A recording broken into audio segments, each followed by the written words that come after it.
Good evening, everyone, and welcome to the Holyoke School Committee meeting. It's Monday, February 28th, 2022. Meeting will start at 6:04 p.m. Roll call, please. Garcia. Mayor Garcia. Here. Ms. LaFave. Present. Ms. Brunel.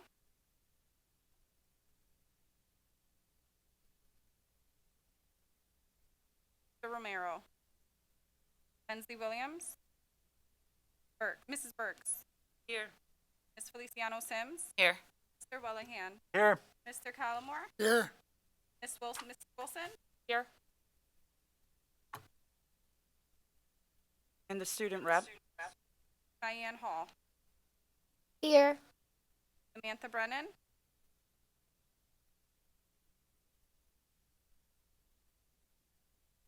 Right.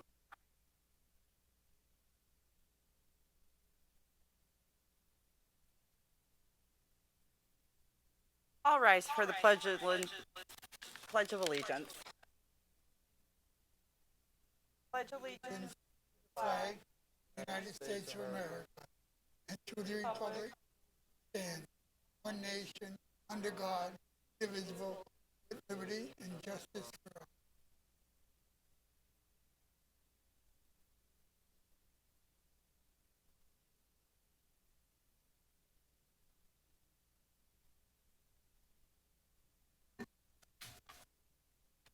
Good evening, everyone, and I apologize. I was having some technical issues with this computer, so you were getting some background noise. But just want to go over pursuant to Mass General Laws, Chapter 30A, Section 20.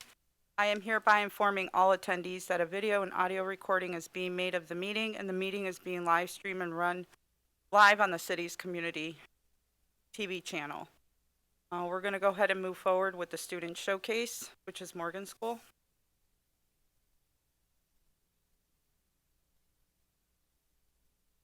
Yes, today we are going to showcase some of our amazing Morgan students who are joining us today. You can see Principal Mogel and Jackie Glasheen there. And I will just kick it over to them. I think should we share a video first or do some framing?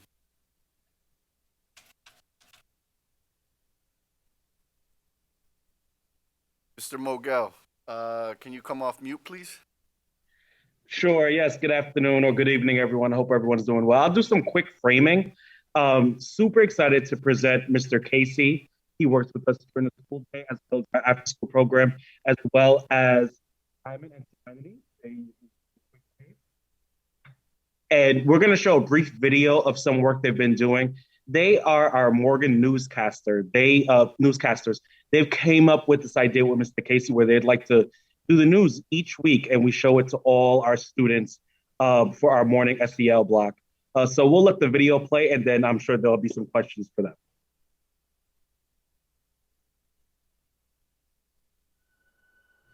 Students and staff of Morgan School, get ready for Jaguar News.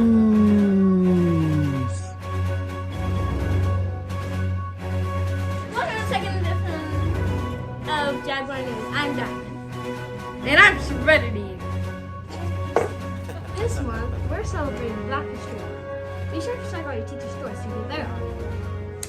This week at Jaguar News, we'd like to honor Malcolm X. Malcolm X was a human rights activist and was a prominent figure of the civil rights movement. Thank you for that, Serenity. I hear this week you sat down with a teacher to ask 3 funny things. Yes, I was. I was able to ask Ms. Ansa some ridiculous questions. Here are my answers. What's an embarrassing thing that you ever done in school? When I was in 3rd grade, my mom said that I had to go to school. So I held in all my sick. And then when it was finally lunchtime, I threw up a lot in the cafeteria. Yeah. Have you ever gotten in trouble in school before? I have, but I want to preface it by saying I learned my lesson. In middle school, I took my friend's answers for math homework. and the orchestra teacher caught me. But then I learned, don't do that, because I almost got detention, but I promised I wouldn't do it again, and I didn't. Okay. Did you actually think it was a cupcake? Yes. And they're going to say it's not, but it is. And they already said muffin on the thing. Well, it was too sweet to be a muffin. Back to you, Diamond. No, it wasn't. You think you know a teacher, then BAM! She is Team Cupcake. There's one thing I know for sure. Diamond has another joke of the week. Here's Diamond. Why did the golfer bring an extra pair of socks? Well, how come? Just in case you got a hole in one. Earlier this week, you were back in school to ask students what was their favorite thing they learned. Yes, I was. Here is Niley's from the What was your favorite thing you learned this year, and how did the teacher make it fun for you? So what I learned is math because she make it more easier. Because it's kind of funny when it gets to math. Because it's kind of hard for me all the time, and she make it fun because she's kind of doing like a writing. Recording in progress. But then I write it. Then I make to read it with a math, and then I get like the answer, and I put it backwards to her because she put it more harder. And she puts it really hard, and then I put it easy for me so I can understand it and know stuff. So she teaches you like ways so you can understand it more? Yeah. And I put it like more easier so it can make more sense to me than what she's doing.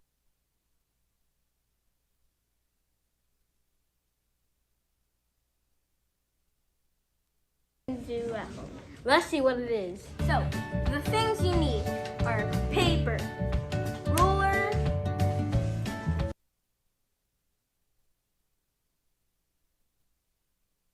set it up. You're gonna do enters and make sure it's on right here on the first line. That way we can measure it. Next, you're gonna need 1 penny here, another penny here, and another. Make sure you have the pencil nearby. We're gonna add these 2 pennies later. So what you wanna do is put your finger on the middle penny and hit it as far as you can. That way it moves and you mark where it is. Just go like this, hold it softly. And that is 5 inches directly, but hold the penny softly.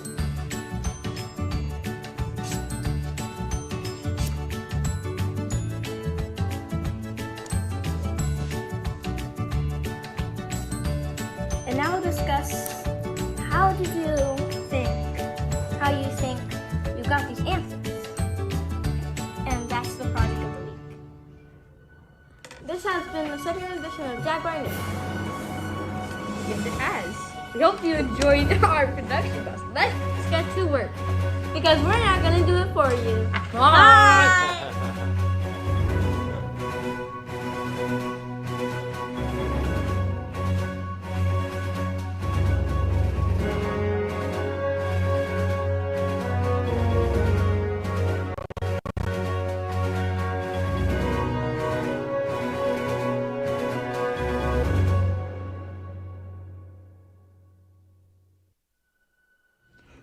Students and staff.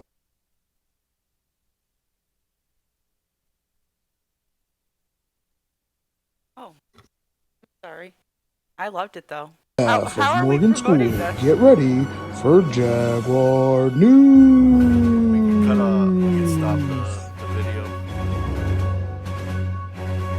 Welcome to the second edition of Jaguar News. I'm Diamond. And I'm Serenity.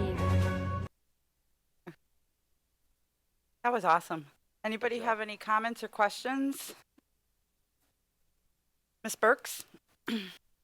That was awesome. That was creative. It was so cool to see the students doing something really, really fun and interacting. I loved it. It was absolutely awesome. So thank you to everybody involved because it's really neat to see the kids just so happy and having fun learning. So thank you.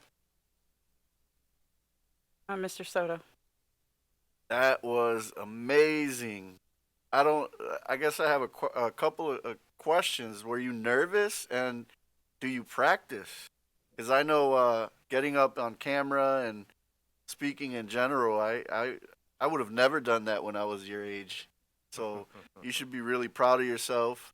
And I'm just curious, does it take a long time to prepare, or do you just go in and are you that comfortable in front of the camera? Not really that comfortable. We only read the script once. Well, not once, but while we're doing the thing, we have to read the script. And yeah, it does take time because we have until Friday to make it, because that's when all the news goes live. You should be really proud of yourself. Thank you. I just drew a Thank blank. you. Miss Wilson. Sorry about So that. I just want to comment, not only was it really enjoyable, but I think it demonstrates how education can be fun. There's so many pieces of education that went into that, of learning, reading, writing, presenting, all those pieces, interviewing someone. So it really is a fun way for students to become more involved and engaged in learning rather than just a typical classroom setting. Absolutely. Miss Tensley Williams. It just could be the child in me, but I had a lot of fun watching it. And don't make me call Morgan School has talent, okay? I might just have to call the TV. So you guys keep up the good work. It was a lot of fun. We love you. I think you guys did a phenomenal job. Very creative. I loved it. But my question is, how are we promoting something like this? What Morgan's doing? Is this something that you're doing on the Facebook Morgan page, so that we can reach it out to the families and stuff, or is this just an internal production? That's a great question. So we start with by sharing it weekly with all of Morgan's staff, so they can watch it in the morning. And we also share this on the Facebook page as well, on a weekly basis, because they do a new episode each week now. So they actually have episode 3, which we pushed out today. Oh, then I'm gonna go onto the Morgan Facebook page. Yeah, me too. And we should start sharing so that everybody can see the talent that's here in Holyoke. Yeah. And Oh, Miss Burks. That's something that could be put on Channel 15, the educational channel, like a once a week, like Starlight thing. well, We could I talk. mean, We could talk to Holyoke Media for sure. okay. I think it'd be great, like, especially when we're doing stuff like this in the schools, so that it gives the whole city a chance to be able to view and see what's happening and show the really positive things that are happening in our schools. As long as it's okay with our students, would you guys be okay if we put you on TV? Yeah, sure. They're very nervous right now, but they did say, one of them just said it's the best thing that's ever happened to them. And they did say this morning their goal was to be on TV. So I think this would be a great opportunity for them. Well, we are very proud of the both of you. Thank you so much for sharing that with us here today. Yep. And we can't wait to see more episodes. We'll thank make you sure to again. share each one each week. Thank you so much. And super kudos to Mr. Casey, Simon, and Serenity, who really spawned this all on their own and brought it to me. And I really think it's a great idea. It's a great initiative. Thank you, everybody. Absolutely. Thank you so much again for coming.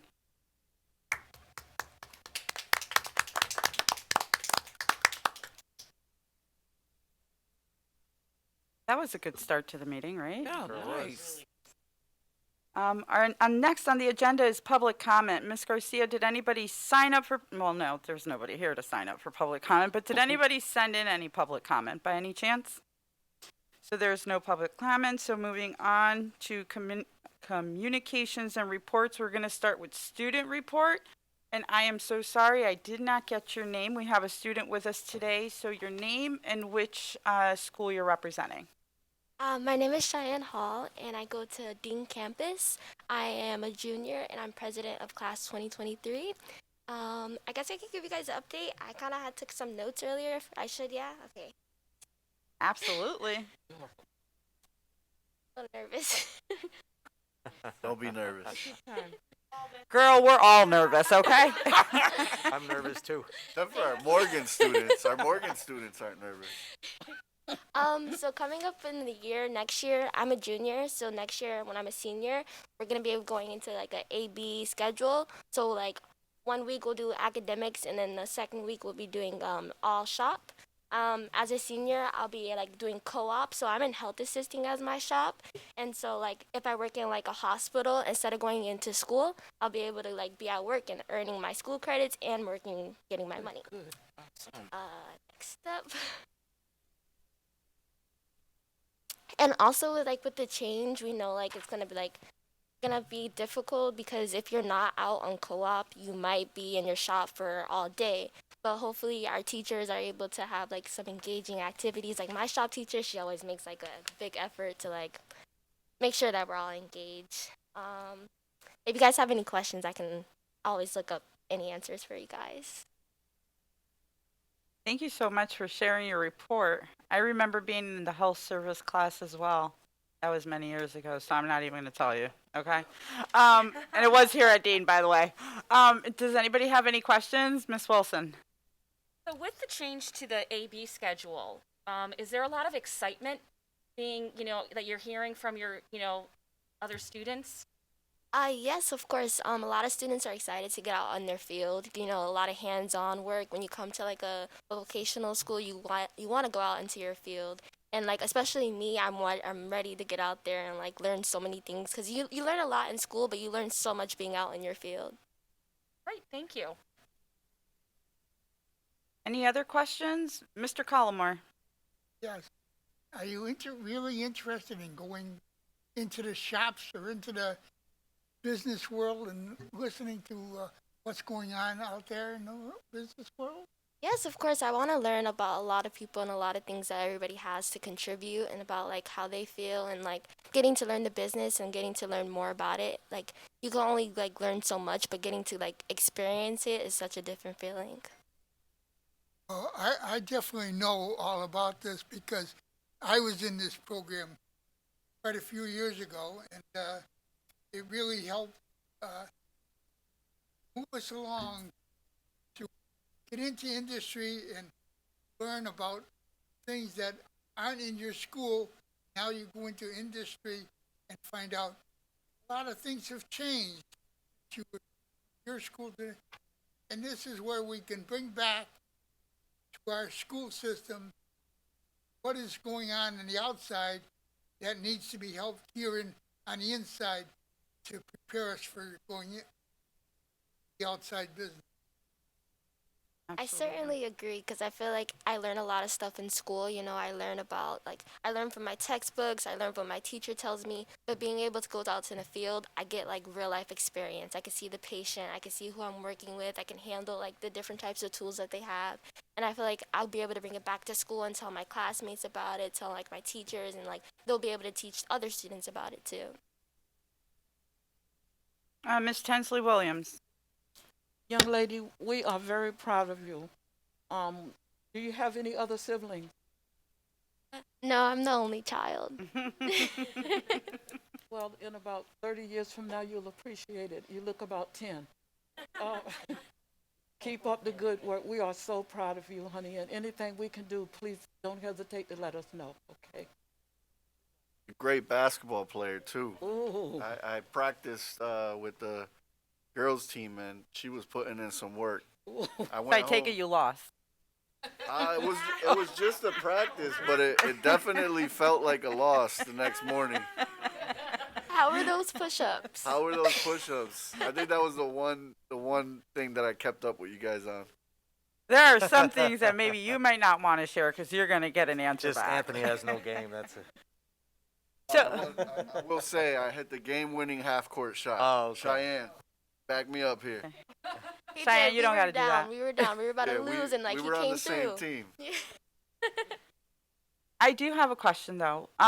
So you guys are not currently doing any sort of clinical rotations. As part of your experience, it's not that you're getting paid for it, but it's part of your clinical experience outside of the school, within whether it be a nursing home or You know, some of the things that I do know is with college students, they have a rotation in the schools, working, you know, as a school nurse, but they're helping out with taking vital signs and stuff. Is that something that we can do as well? Because that would also help the nursing staff here, like using our dean students going into the elementary schools and kind of doing a clinical rotation that way. If you can. I actually during my sophomore year we got to go out on like a right when COVID had got out kind of. We came back to school and we were kind of like the people that came and like took everybody's COVID test for them. So we got that experience when COVID came out. We got our own like our setup, we got our tools, we got all our information, all the things that we needed. We got to experience that, and I think that's a great idea for us to like be able to involve like with the school nurse. Like I talk to her a lot, and she tells me a whole bunch of things about like how like she comes in and how she treats the students, and I feel like that'd be a great experience for us to also be able to talk to her too. Yeah, and I think that this AB schedule is going to allow us to do more of that. Part of what was the challenge was um, in the current schedule that we have is I think you go to 4 classes a day and then you take 3 shop classes.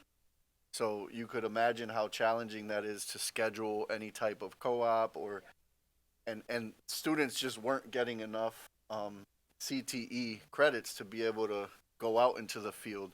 With the change that we're making to the AB schedule, we're not really reducing the academic time over the course of 4 years, but you know, it's more heavily weighted in terms of academics in the first 2 years, and then juniors and seniors have enough of the credits available to them to be able to release them out into the field and get them some really really good experience. That's how it was when I was in school. Same I, here. I That's worked why I'm at like, I worked at Marcus Printing my senior year, and I went to school 1 week and worked 1 week. We haven't been able to provide that opportunity to our kids because of the limitations of the schedule. Next year we're moving to that new schedule, which is going to allow us to do that. In May, you know, next year's the first year. There's going to be some growing and some learning and some changing, but I'm very optimistic and happy that we're moving in that direction, and that you know, so a lot of what I heard, and you've maybe seen it in my entry planning, is that we need to do a better job with some of our local businesses and partnerships and creating opportunities like that, and that's a step in that direction. so when I'm asking about clinical, so I'm hoping that for next year, um, maybe if because I remember we had talked about that we had vans or something where if we could utilize those vans and when they're in that week rotation of in school instruction through their shop, especially with health. Why I'm telling you is because I know a perfect place that would fit for our students. It's a neurobehavioral facility because you see, no, but you see all aspects. You know, it's people like me and you. We don't know what could happen to us once we walk out that door. And in this facility, that's exactly what you're seeing is what, you know, what happened when you would have never thought of it. Um, and so those are experiences, you know, and it's that hands-on working with substance abuse, working with mental health, and at the same time with chronic illnesses within one facility. And that would be a good experience for you guys. And at the same time, you're building that skill for when you go take your competency exam. Miss Wilson. So I think one of the most appreciative aspects that we're not really talking about is that the students can get paid for these experiences. So not only are they, you know, continuing getting their credits for their shop because they're working in their field, they're, you know, learning about, you know, what you want to do, and possibly you're going to explore maybe this isn't a particular area I want to work in, and I'm glad I've gotten it, you know, away now, and maybe you could even change, you know, your co-op opportunity another, you know, for another semester. But I think, you know, that income is pretty much essential, especially now. It's a great way for our students to, you know, put money away to save for cars, which pretty much is critical now to any job. You know, that transportation, or save money for future training, you know, that they might want to have. So I think it's just a win-win all around. Absolutely. Ms. Feliciano Sims? Yeah, I'm so excited that you brought this up because I was actually at the dean advisory meeting, and that was a big discussion in regards to the shops and how you guys are doing the co-ops.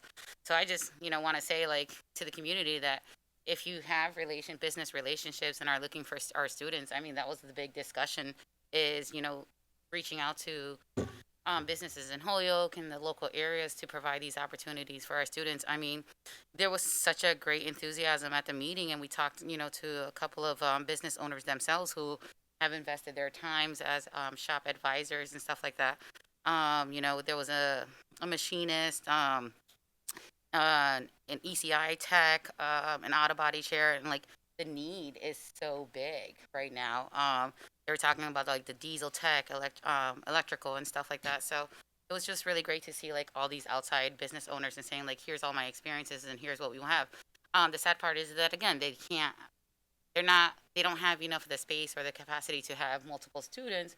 So again, I think the big conversation that overall we had at the advisory was like, how do we make those connections? How do we, have somebody go out there and kind of, knock on doors and saying like, here's these opportunities for these kids, because it is such a great thing. And, being in, just diesel tech and all that would be just amazing.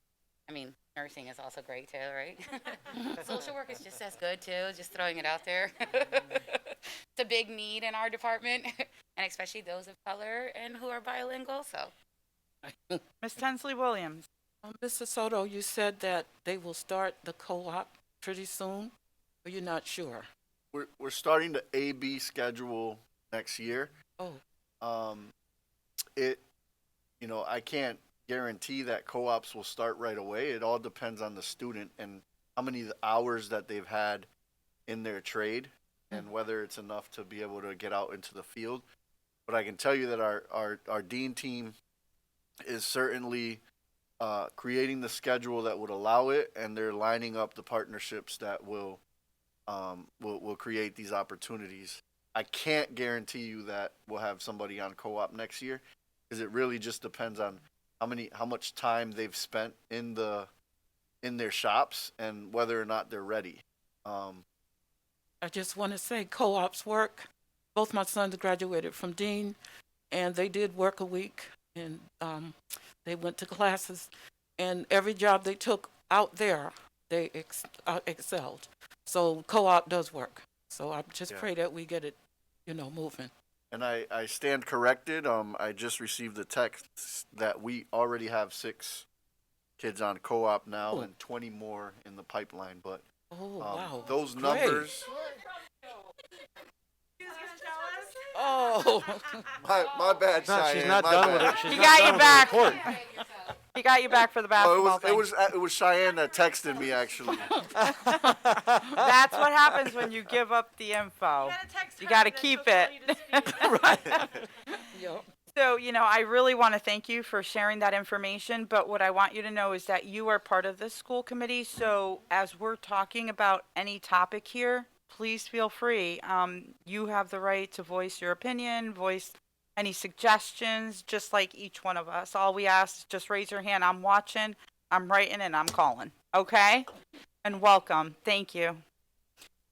So we don't have a student rep for the Holyoke High North campus, so we're going to go on and move to presentations, and that will be our receiver, Mr. Soto.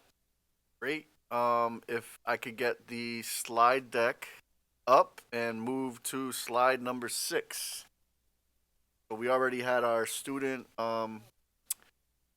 showcase, and I thought it would be appropriate to share with the school committee a quick highlight of our, sorry for that ugly picture, but That's a better picture. we could get those jokes out of the way now. I thought I did release this to the entry plan findings report to the general public today, and I thought it'd be appropriate to come here and really just summarize. Again, all of you have received the full copy, so I want to try to keep this as brief as possible. But I really want to thank you and the entire community for giving me the opportunity to learn about and alongside you over the past 6 months as part of this entry plan process. I was really inspired about how future focused all of the feedback was and everything that I heard over the last 6 months. And I just want to share some highlights of what I heard from our stakeholders. What was that process? I think it's important to note that I heard from over 1,100 people giving feedback. That could be either through presentations, through surveys, through community meetings. And I've also, in the process, visited 92 classrooms. I can tell you that I've visited more than 92 classrooms, but as part of the entry plan process, it's officially 92 classrooms that I've visited. And every time I went to a school, I met with a group of students and I met with a group of staff, not just teachers. It was paraprofessionals, in some cases, custodians, teachers, counselors. I met with all different staff as part of these meetings. And the guiding questions, there was a series of 6 questions, but really the most time that we spent were on what are the strengths and successes of the district, what are the challenges and areas for growth, and how could we work better together. We did get through most of the questions, but a lot of them overlapped. But those were really the main focus questions, is really just getting feedback on what we're doing well and what we need to make improvements on, and then what they would like to see from me as superintendent. And that's really what guided this process. So next slide is after compiling all of our feedback and looking at all of the different data that's out there, we tried to sort our findings into 4 broad categories, which we've identified last year as our strategic priorities. One of them being teaching and learning, another one supporting the whole child, family and community engagement, and then shared learning and leadership. And I just want to walk through some areas of strengths and some opportunities for growth in each of these areas. So I'll start with some strengths. What I've heard in a lot of these meetings and what I've seen is that HPS is doing a good job expanding opportunities at the high school level. We have increased and have more advanced coursework, especially at the North Campus, with a lot of our students being dually enrolled in college. I think we can all agree on the revitalization of programming and the culture changes and just overall the experience at the Dean Campus, how far along it has come in the last 4 years. We have created those theme-based academies, and we've also had a variety of learning supports through our Opportunity Academy program for those students that are, struggling to be successful in a normal setting. We've really done a good job. Instead of their only option being dropping out, we've done a really good job developing programs that allow them to continue with their studies and graduate. And those are some really good strengths that I heard and that I've seen. And we've also seen a lot of growing success in our dual language program. I think in every single meeting that we talked about, in every single meeting that we had, the dual language program came up as a strength. And we've made some progress in our instructional leadership and effectiveness through training. We've all heard about the relay programming and all the teacher observation and feedbacks that have come with that, and coaching the principals. We have a high quality curriculum, and I have established a lot of structures for improvement. And most recently, we're able to add more staffing supports to students with ESSER funding.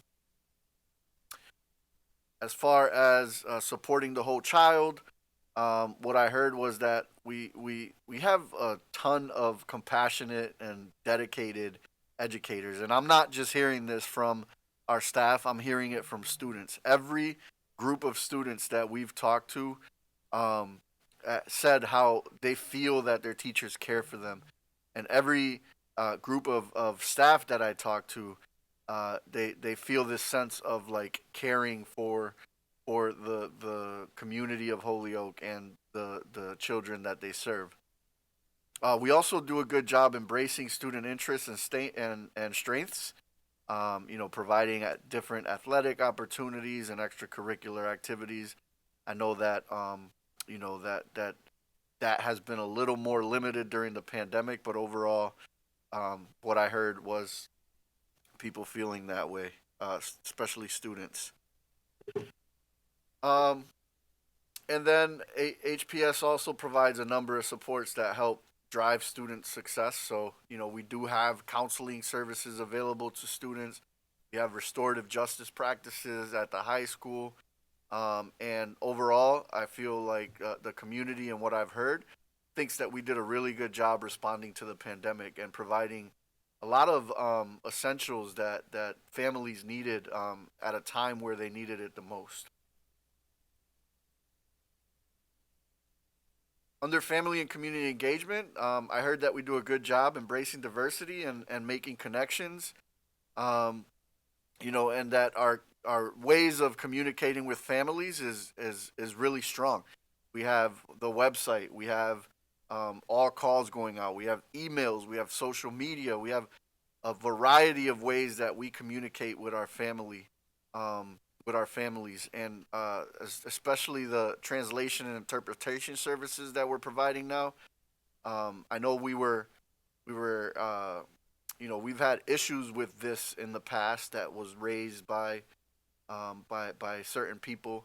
But how we responded to those issues and the I think we've done an amazing job in creating and developing a translation department and interpretation department led by Marianne Courier and Nick, our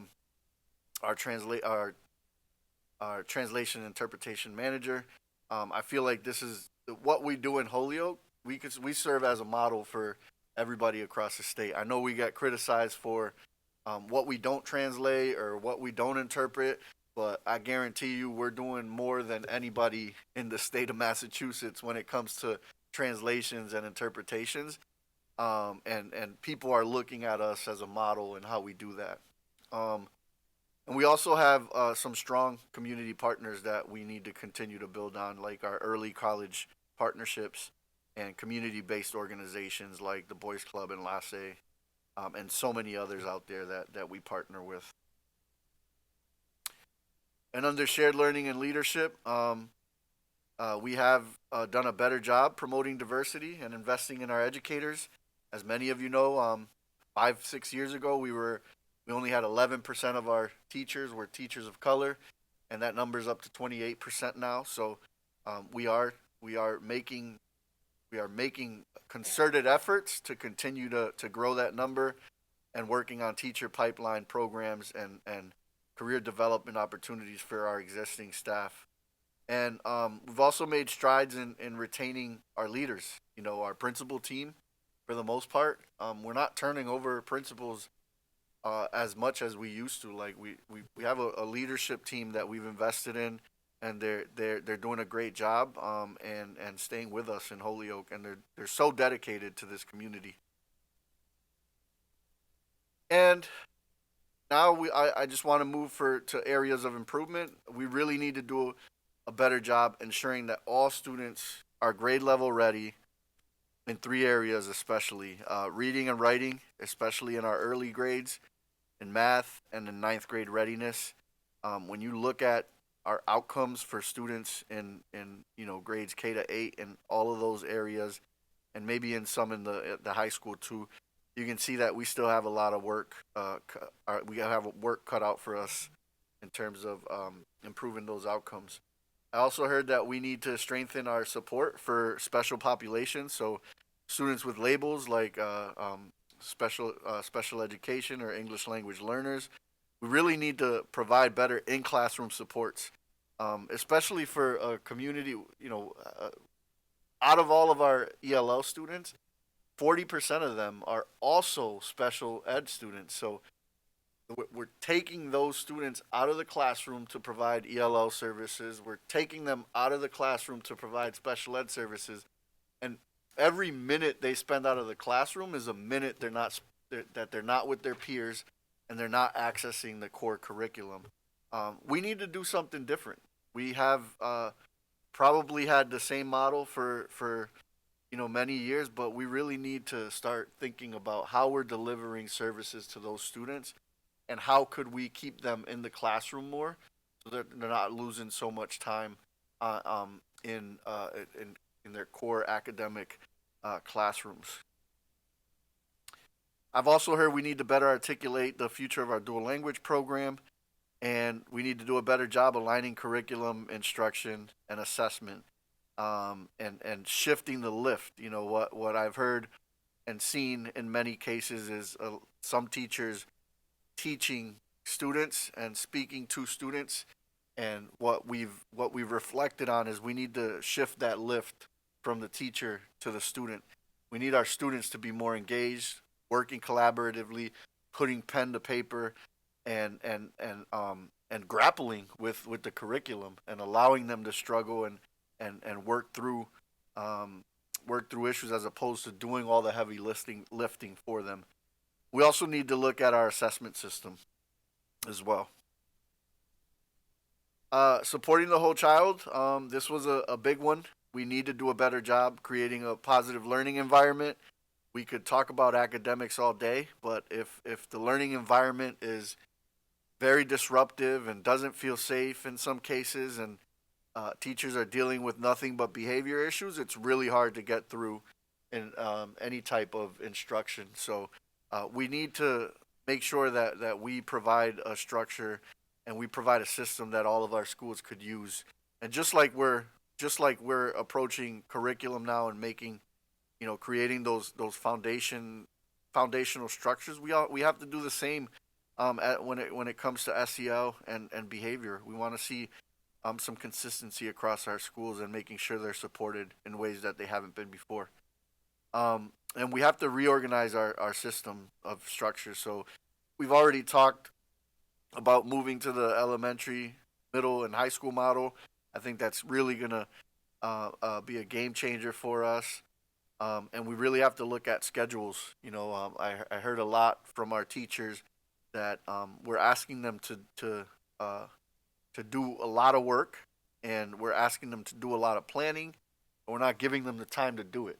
So that's something that we are looking into. We're engaging a partner to take a look at our schedules and how could we build schedules that accomplish more planning for teachers. And we also have a number of facility conditions that we need to address across all of our schools, because we want students to feel proud of the schools that they go to. We want them to school to be a place where they're proud of and they could thrive in. And I think that our facilities team has done an amazing job with the resources that they had and with the buildings that they're trying to maintain. When I came here 6 years ago, our buildings weren't as clean as they were. They weren't as well maintained as they were. Our facilities team is really doing a good job, but our buildings are old, and we've never had resources to be able to do more than just maintain. And I know that now we do have some resources through ESSER, and we plan on allocating some funding to that as well. Another area we need to do a better job at is in our under family and community engagement is just promoting a stronger partnership with our families, and having them help us with student attendance, with some of the SEL and trauma partnerships that we have. And I know we talked about communication being a good thing and the way we communicate, but I've heard a lot of feedback that when certain things happen to a child, that the communication between the school and the parent could get a little it needs to be improved. So we're looking at ways to do that. And I also think we need to do a better job providing more opportunities for families to be involved in their kids' learning.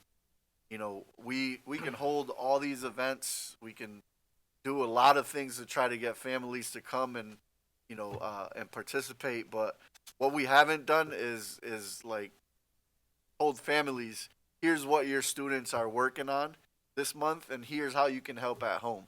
We haven't done that, and that's something that I feel is really helpful. I mean, I know with my son, I want to know what's going on, and if they're working on counting to 100 in increments of 10, I want to practice with him in the morning while he's brushing his teeth, right? Those are we're not providing those tools to our families to be able to do that, and that's something that I think we really need to do. Right, and then under shared learning and leadership, I heard a lot about staff retention. Ironically, our staff retention is higher than it's ever been, but it's still an issue. It's still low. We're at like 80% retention, which is not good. And when you invest in training and developing your staff, and you're constantly dealing with turnover, it makes it hard, really hard. So that's an area that we need to get better at, and make sure that we have differentiated professional development. We have a lot of veteran teachers that have been committed to Holyoke for a long time. We have a lot of brand new teachers that just came out of college, and professional development can't be the same for those two individuals. So we need to make sure that we create those opportunities for both of those teachers. Teachers need more planning time, and we have to have an equity focused plan and be aligned. So if I could summarize like everything in terms of what I feel are the highest priorities into three buckets, it would be ensuring that students are grade level ready, especially by strengthening literacy instruction. And if we want to get even more narrow than that, we need to do a better job getting them ready by the time they hit third grade. When students get to fourth or fifth grade and they're already 2 or 3 grade levels behind, shame on us. Like, we need to do a better job there. And I'm a firm believer that if we can provide quality literacy instruction to our students, that we're going to see better outcomes in math. We're going to see better outcomes in science. If we could teach our kids to read at grade level, everything else will likely fall into place. Not that those other subject matters don't matter, but I think that this is the most important one and touches all of them. And then, like I said earlier, we really need to strengthen the support for in-classroom support for students with disabilities and English language learners and anybody who's struggling regardless of their label, and creating that positive learning environment that I talked about, and addressing social, emotional, and mental health needs is going to be really important in the next few years. As far as next steps goes, the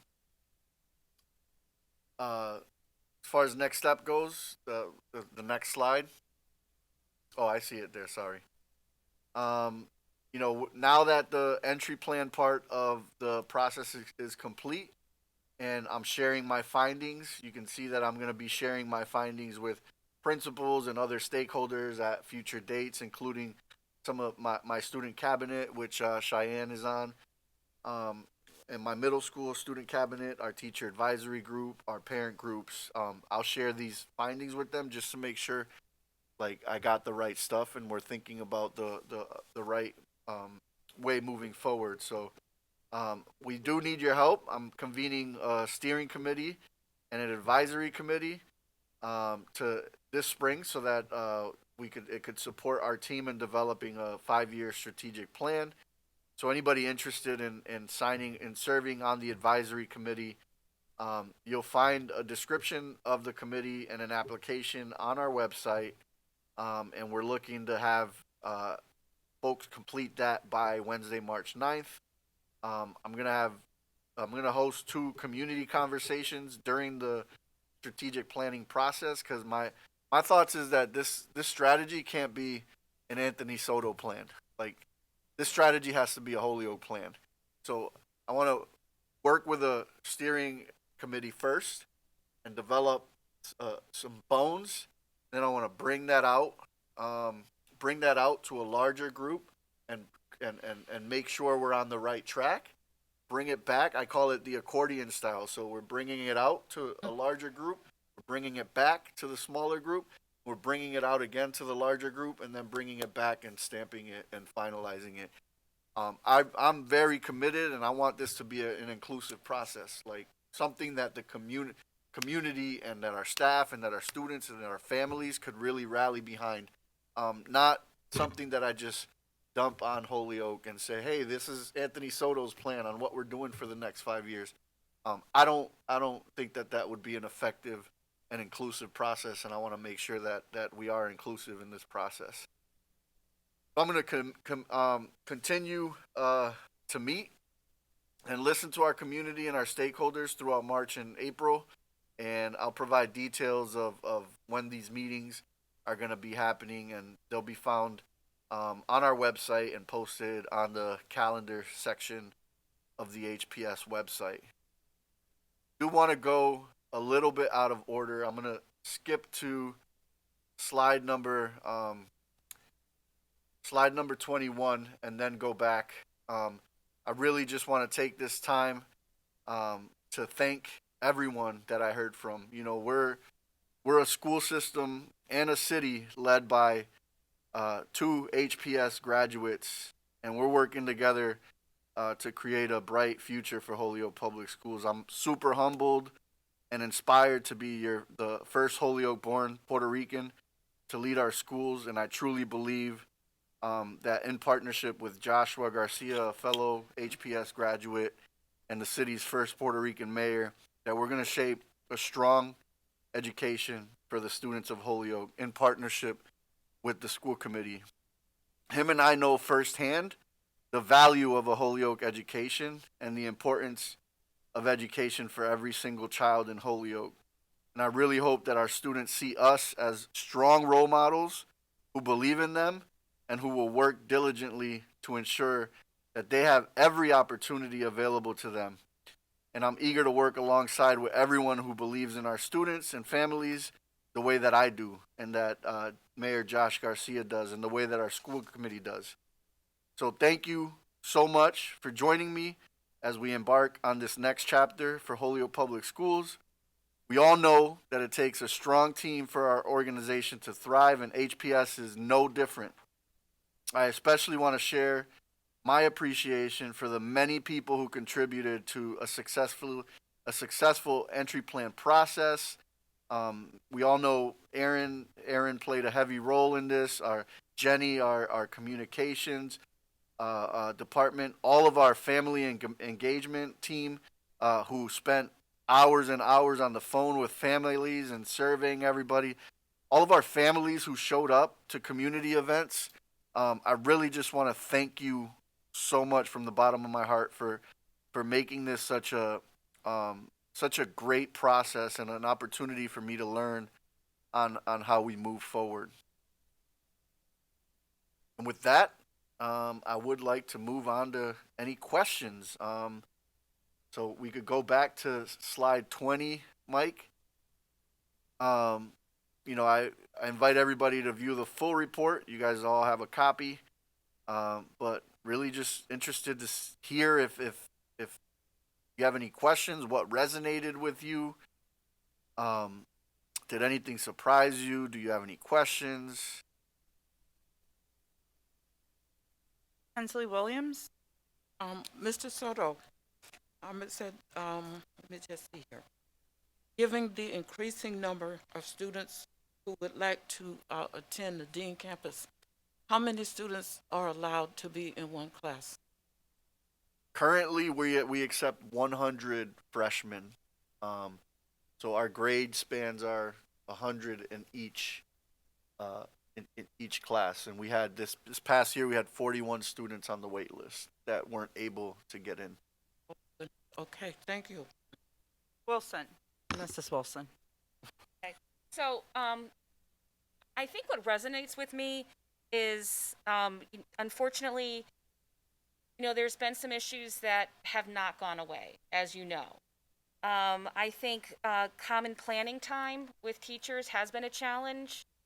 And it's not just, horizontal, it's vertically as well, making sure that the previous year's teacher knows what the next to expect, as well as academic teachers collaborating with the special ed teachers, staff, as well as the English language teachers, so that there is not a disconnect between what is happening.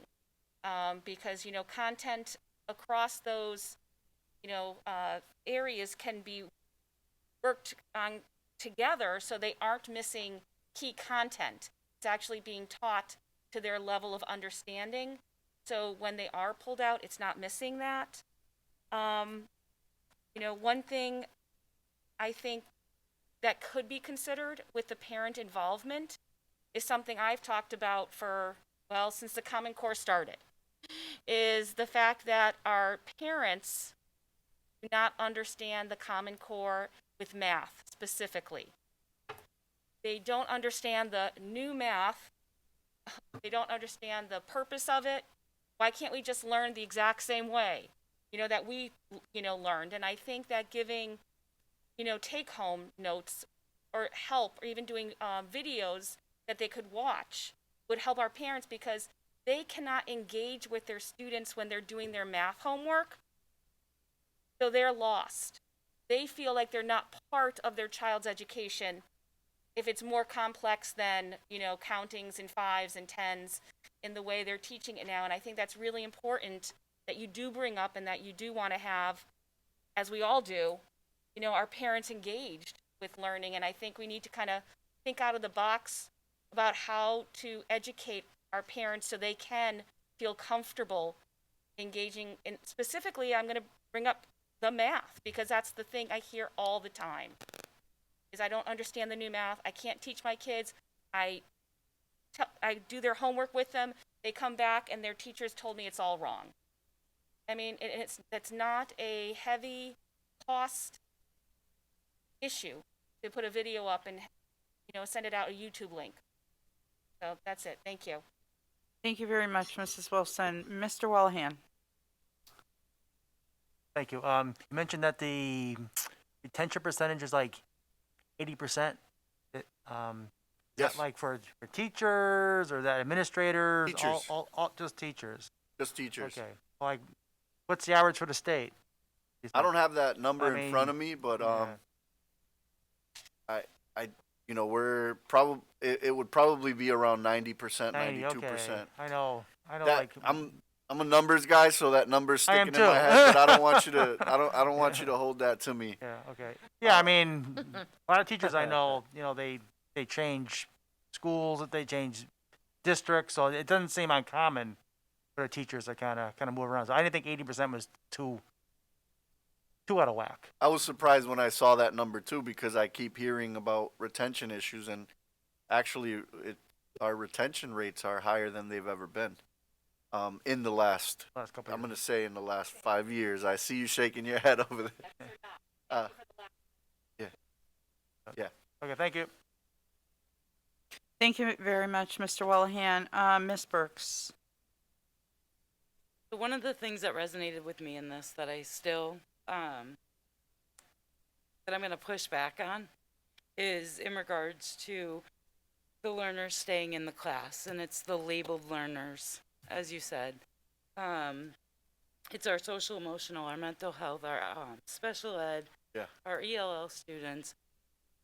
Like, keeping it real, as a parent of a special ed child that was in a mainstream classroom, and as somebody who worked as a paraprofessional in the classrooms, in our schools, not all kids can learn like that. They need pullouts. They need small group pullouts. They need other services that cannot always happen in a classroom of 20 kids.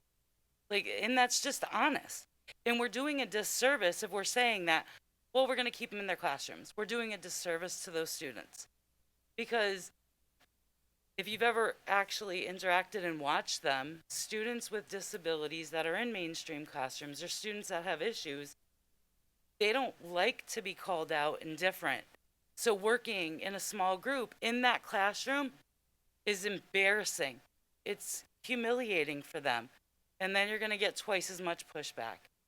So for me, hearing that we're going to push for kids to be educated in their classroom, regardless, like that's our push, that bothers me. because that's not what's best and what's right for all students. Holyoke says that, we're creating pathways for every student. That's our logo. That's the words that we go by. Pushing something like this is not giving a path to every student. Yeah. Every student learns different. Kids that are on IEPs, it's called an individualized ed plan for a reason, because it meets that specific child's needs. And sometimes they need small group pullout. They need to be in a classroom with maybe 5 to 10 kids to be able to learn and excel. And if we're looking for good outcomes and progress from students, then we need to start doing what's good and right for them. Give interventionists that are going to pull out small groups, that are going to be able to support these students so they can excel as well. But it's being mindful that not every child is the same. And just because we want to do the push-ins into the classroom, we have to remember that for some kids that's embarrassing and it hurts them more than it helps. So those statements bother me to the absolute core, because that's not what's good and right for all kids. I hear you. And I don't think we're intending to make a statement like that, blanket statement that we're just getting rid of pullout and like, no, I think the point that I'm trying to make is that a lot of our students are pulled out too much from the classroom and not getting equal access to rigorous instruction. For some students, yeah, there's still, we still need to provide pull-out services. I don't think that it's going to be a cookie cutter, one size fits all. But what I could tell you is that what we've been doing the last 5 years is not working for our ELL students, not working for our special ed students. And we need to start rethinking how we're delivering instruction. So I'm not saying that like we're just changing that for everybody and like next year everything's inclusion.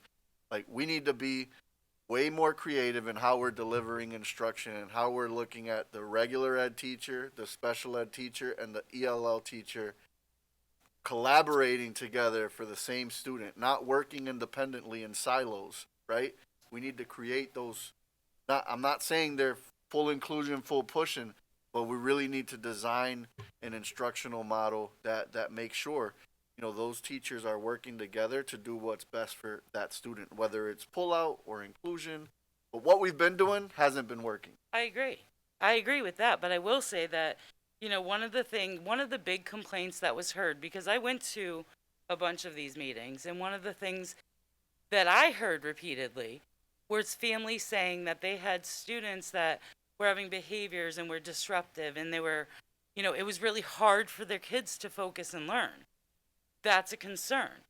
And that's addressed here, but at the same time, like when we're talking, those might be kids that would need a break from the large group, from a classroom of 20. Yep. Those are places and those are areas, and that gives you the opportunity to, let's say, have 15 kids still be able to learn and excel, while 5 are pulled out with a small group instruction.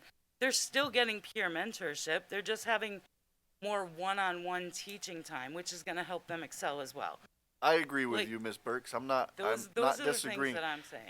I just gotta be honest and say that in Holyoke we've had this culture of that's the way we deliver services. You need ELA, this is what you need. Special ed, pull out is we haven't really thought about doing things differently for some students. That might be better, right? I think that what you're telling me is making me reflect on how this statement is written, because if you're getting the impression that there's going to be no more pullout in Holyoke, then this is written wrong. I'm getting the impression, based off of how it's written and how it was said, that we're looking to do more in classroom inclusion more than we are of meeting the needs of students that need to be pulled out.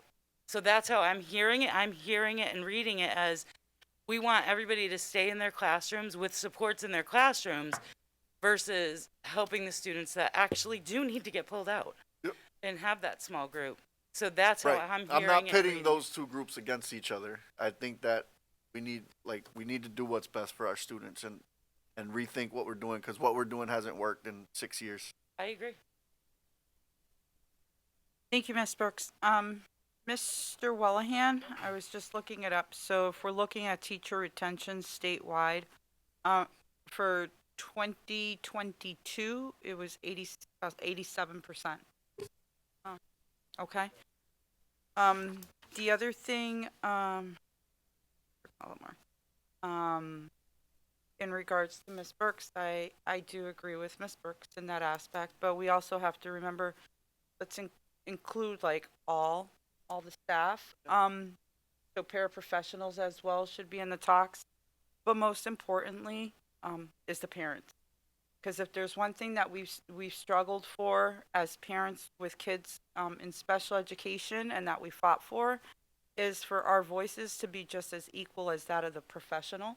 The professional may have the educational aspect, but we know our children. So we're not there. We shouldn't be sitting there and being called mom or dad. We should be respected and being called by whatever our name is, because that shows that we're being looked as an equal and not as a sub. So with that said, our next person was Ms. Brunel.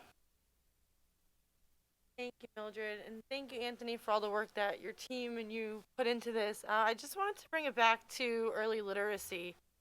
When I heard you talking about literacy and how it affects other subjects, I can't help but think about how, you have to learn to read in order to read to learn. So literacy is the most critical of all subject matter in the early years. But I can't help but feel like it's something we've consistently struggled with in this district since I was here. We look at former committee member Mike Moriarty and the early literacy plan work that we had done in the city. And I just feel like perhaps we focus too much on trying to teach literacy, right? Like, kindergarten is so different than what it used to be when we were kids.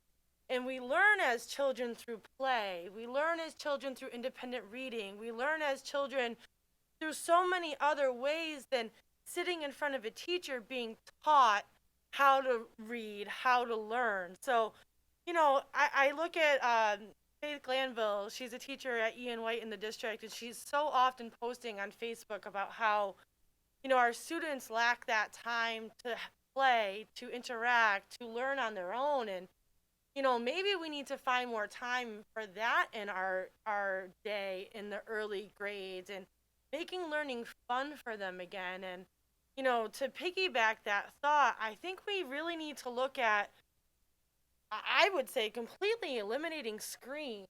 We went so heavily on screen when we had no choice but to go to, a virtual learning model. I was in a meeting with my son's teachers last week, and they said, all these kids want is the screen, the screen, the screen. And, our children's attention span has gone down to 30 seconds. And now you see on social media, they're pushing all these videos that are just 7 seconds. So it's about increasing our child's attention span and how to make learning as interactive and fun as we can, especially for these younger groups. And we need to get them off the screen.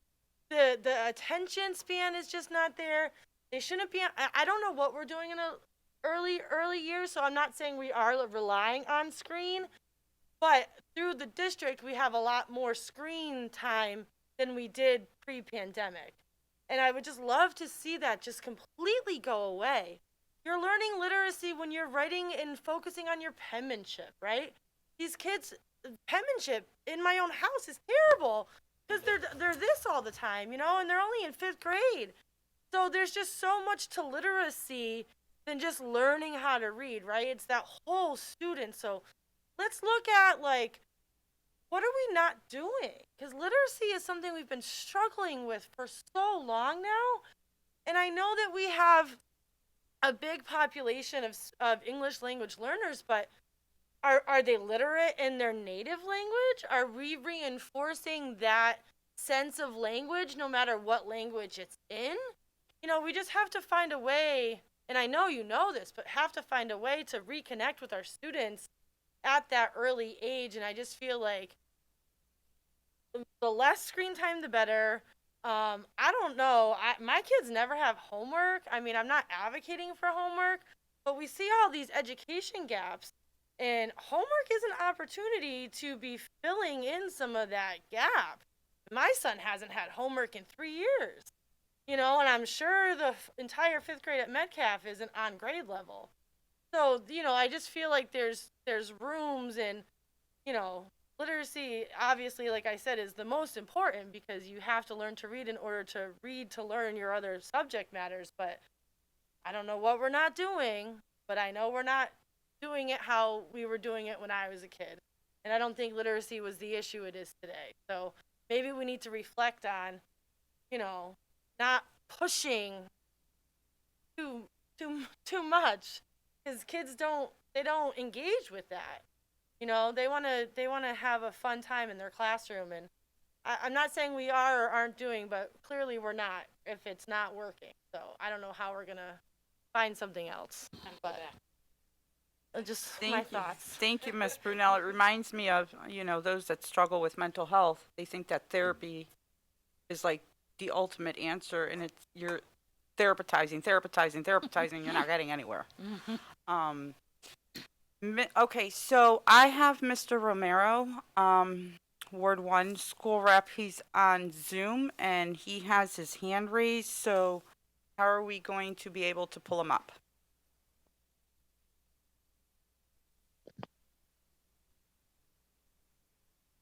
He's on. He just unmuted himself, so he can start talking. If he turns his camera on, we'll be able to see him.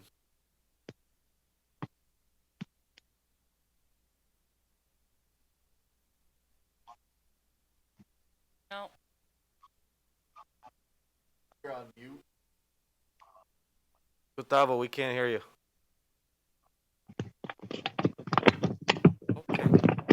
Now I hear What about you. now? There we go. Yep. Okay.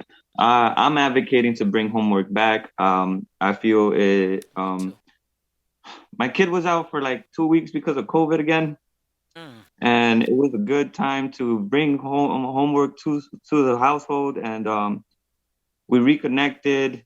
It was fun, like getting to know what she was learning, helping her out. I got to learn some things too because I had to YouTube things and relearn math. Apparently, but I mean, it's what we have to do as parents and as role models, and we have to show them that there's always ways around tough situations. My other thing is I would like to bring or like to encourage more sports teams, even in our younger schools, like elementaries and middle schools. Just to bring families more into the school, maybe be more proud of their schools and just get that engagement going for other reasons than just, hey, what the heck are you doing in class? And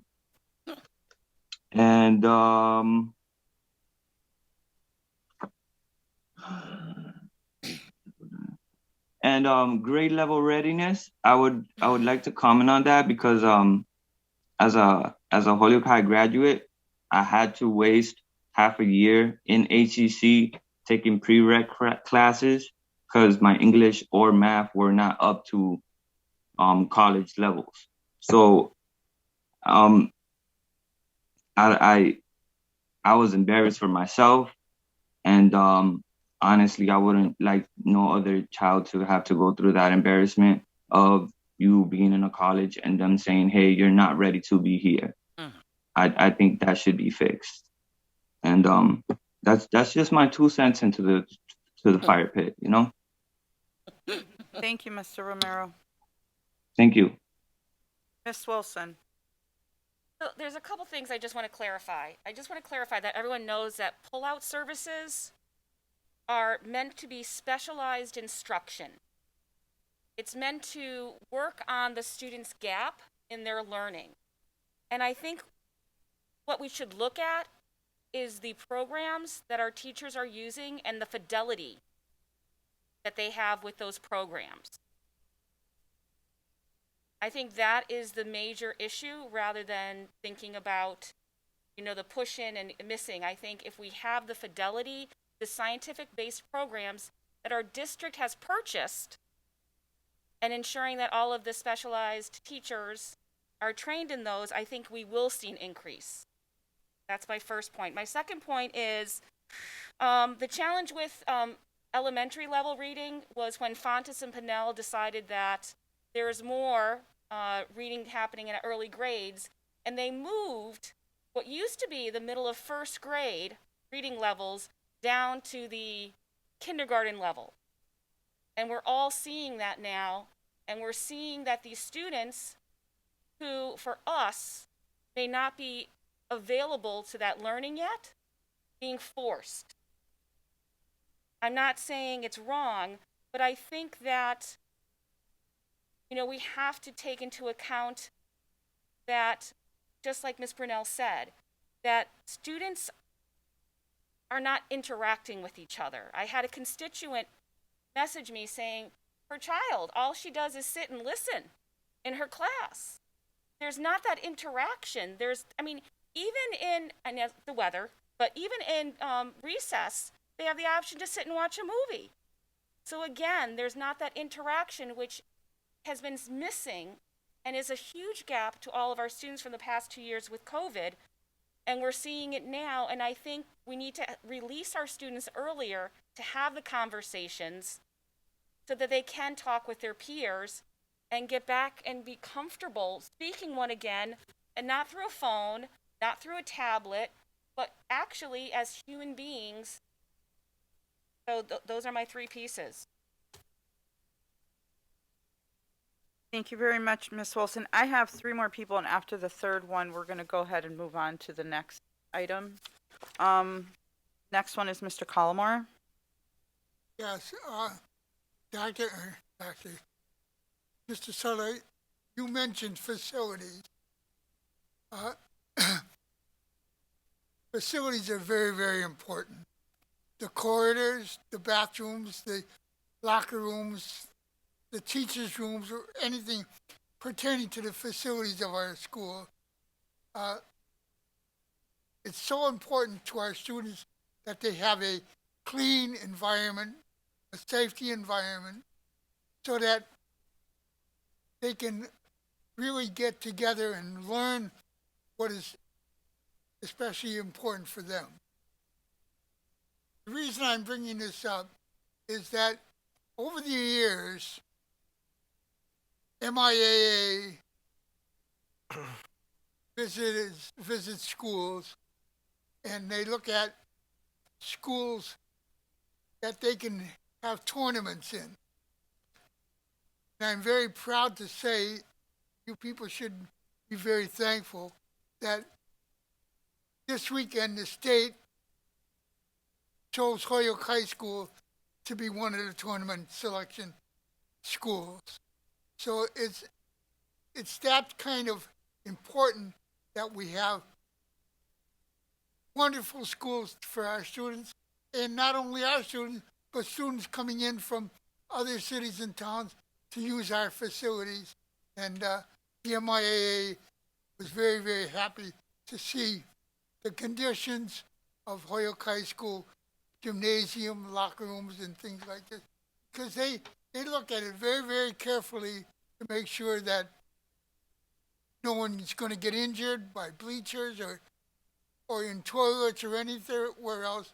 And it's a great honor that they selected Holyoke High School to be the state tournament here in Holyoke this weekend.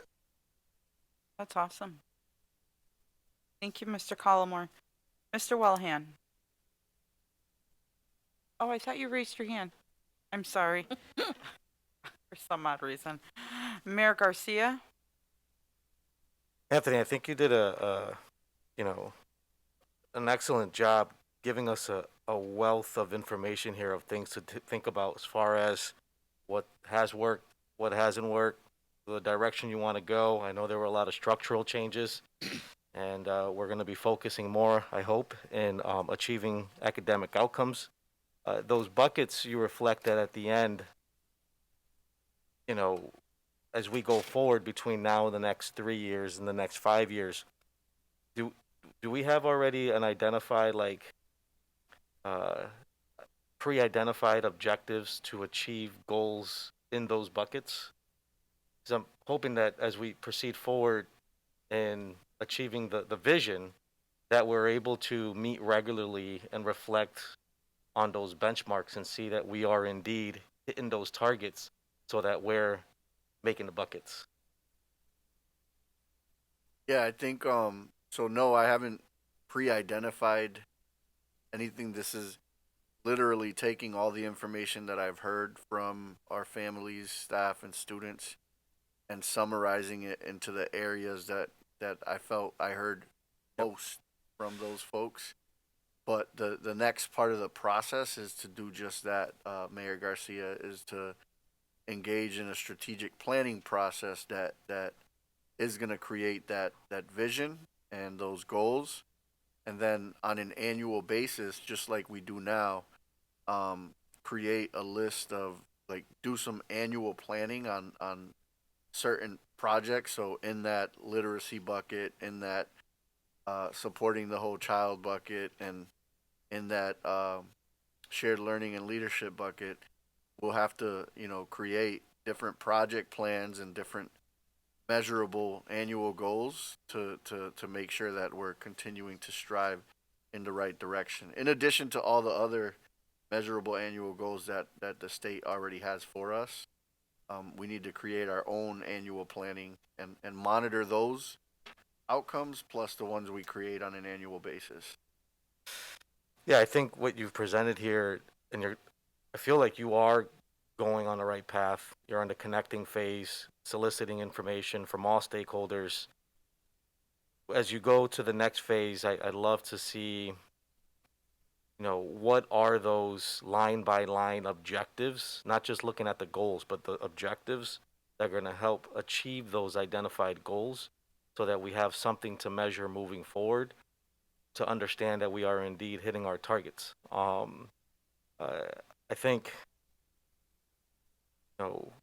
what, from what I've seen, the last, how long you been with us now? 5 years, 6 years? And then about 2 as the super? Not 2. It 1? hasn't even been 1 yet. It hasn't been 1 yet? July 1st. I think since receivership, at least, I think we've done a lot of internal restructuring, and I think it's that foundation that's been set that's going to help us kind of turn the page into the next phase. Now that we have the foundation, and I understand that those structural changes, they're tough. They're uphill battles, sometimes political, when folks are too comfortable with, how things have been done before.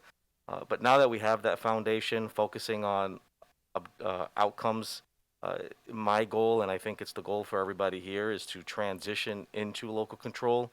And I think we can get a step closer to that by starting to show some sort of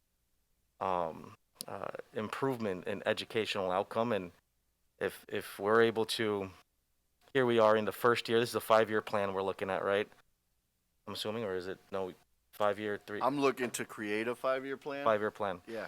And so in this body here, that quarterly, we're able to convene in our board meeting, look at those objectives, and confirm if whether or not we're hitting our target, so that when 3 years pass, we can look back and we can say, hey, we can actually see and feel the improvement. I know it's not, it's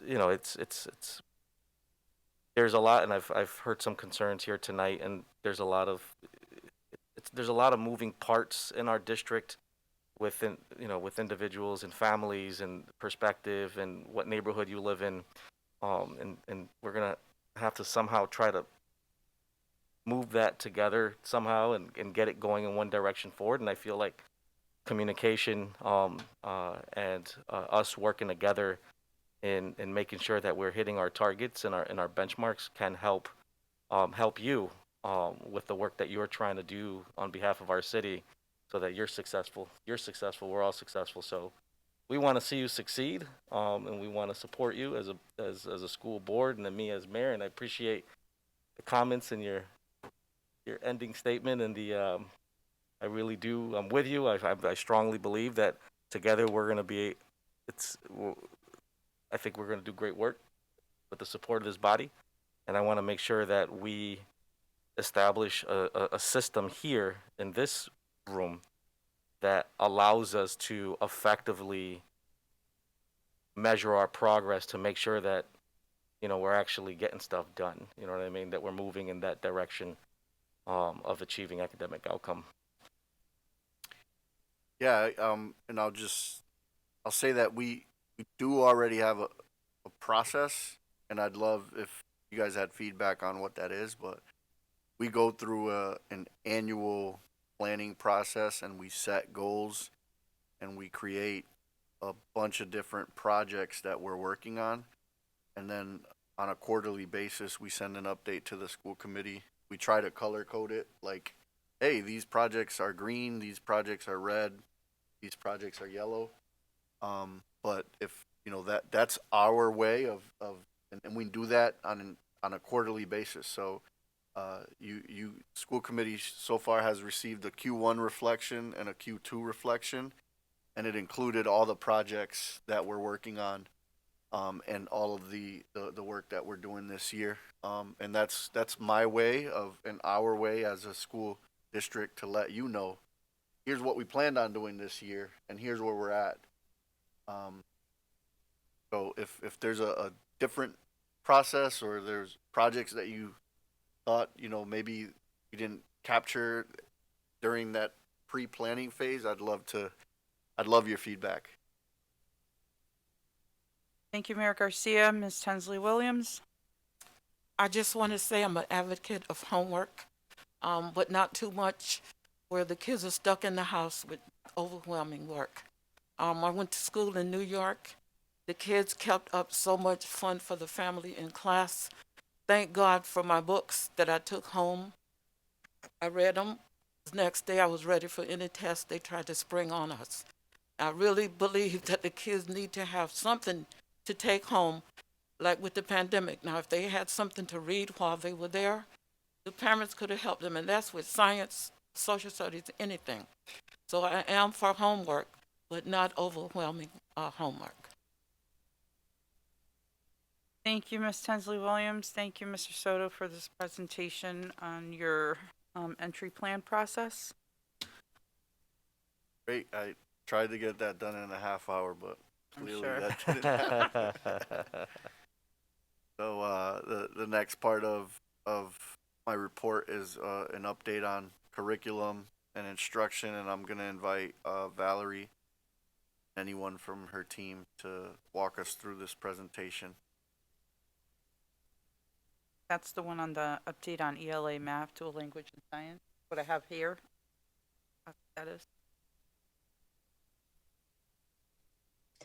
Hi, everyone. Thank you for giving us a little bit of time.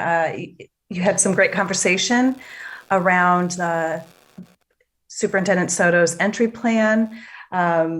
I really wanted to engage in that conversation with you, but it was good to be a listener. And I align with a lot of what you were talking about and discussing, particularly intentional play in grades pre-K through grade 3. My team has been looking at new guidance that just came out from the state on that, and we will be, I so totally agree with that.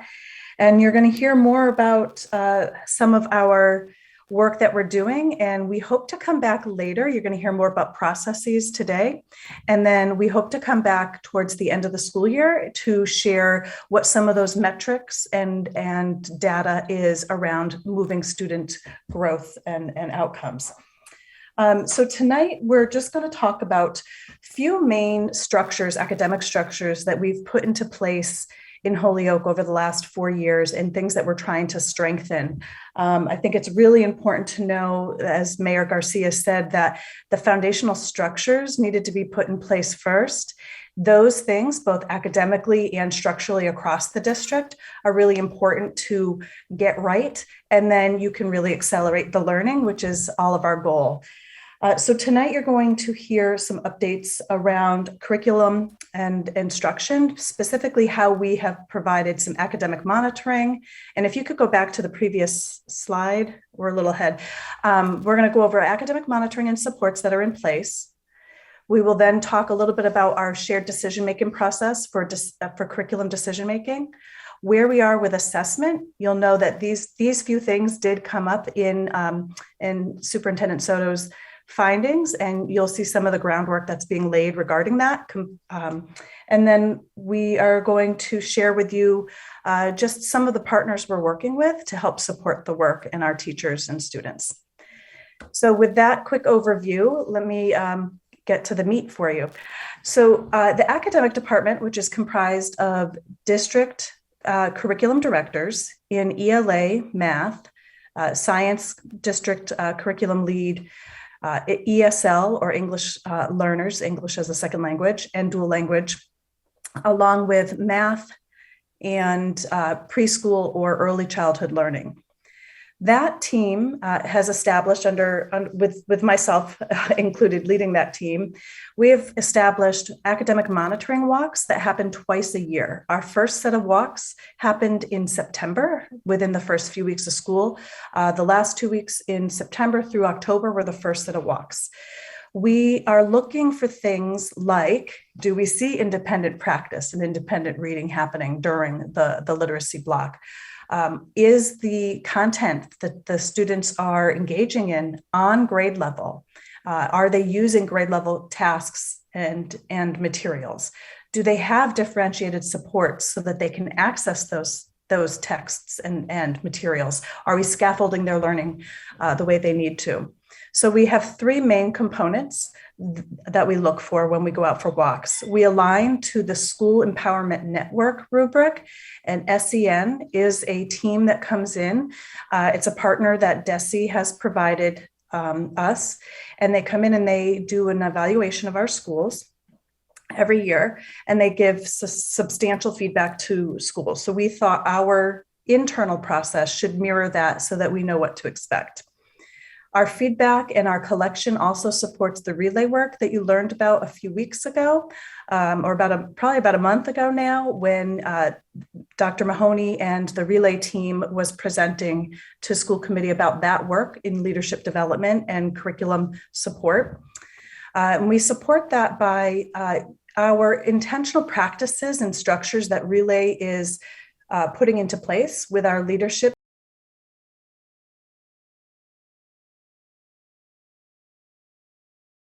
content and deep knowledge on how to engage students in high quality learning. So paired with the relay getting better practices, we feel that these two things can be very supportive for improving and accelerating student learning. From our walks in the first quarter, or in that September timeframe, we were able to get into 77 plus classrooms, and you'll see some of the highlights of the data that we collected from those walks.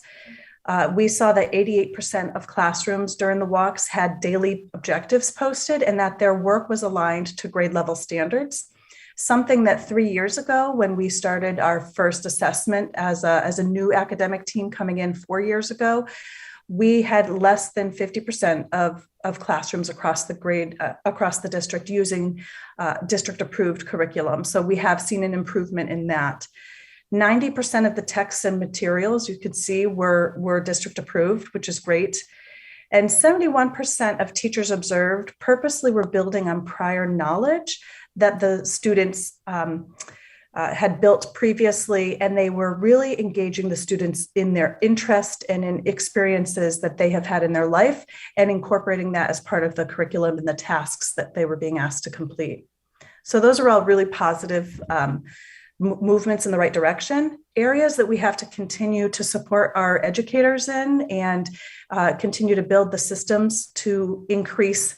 The next three bullets would be, we saw about 20% of students were asked to engage in tasks that required critical thinking. That doesn't mean they weren't engaged in learning, but they were on the lower level of the rigor trajectory. And so it may be things like recalling information as opposed to applying their knowledge and doing some deep critical thinking. In about 49% of classrooms observed, the majority, between 75 and 100% of students, were actively engaged in completion of work products. That goes directly to what Superintendent Soto said earlier about shifting the lift. We want the students to be doing the heavy lifting and the learning independently and not being led too far by the teacher. The teacher should be facilitating that, but we certainly want to see more independent work happening so that we're creating and supporting independent learners and not dependent learners. And one of the things which goes to why we want to have a combination of both that small group instruction, but more in classroom supports would be, this last bullet kind of supports that as far as I'm concerned for our English learners. 31% of classrooms visited, there were no SEI strategies evident. And what that means is that there was not sheltered English immersion strategies to support English learners in accessing the grade level content in core classrooms. Of those that we actually did observe, 8% were strategically planned for student discourse and language supports, which we know is just best practice for all learners, but extremely critical for English learners.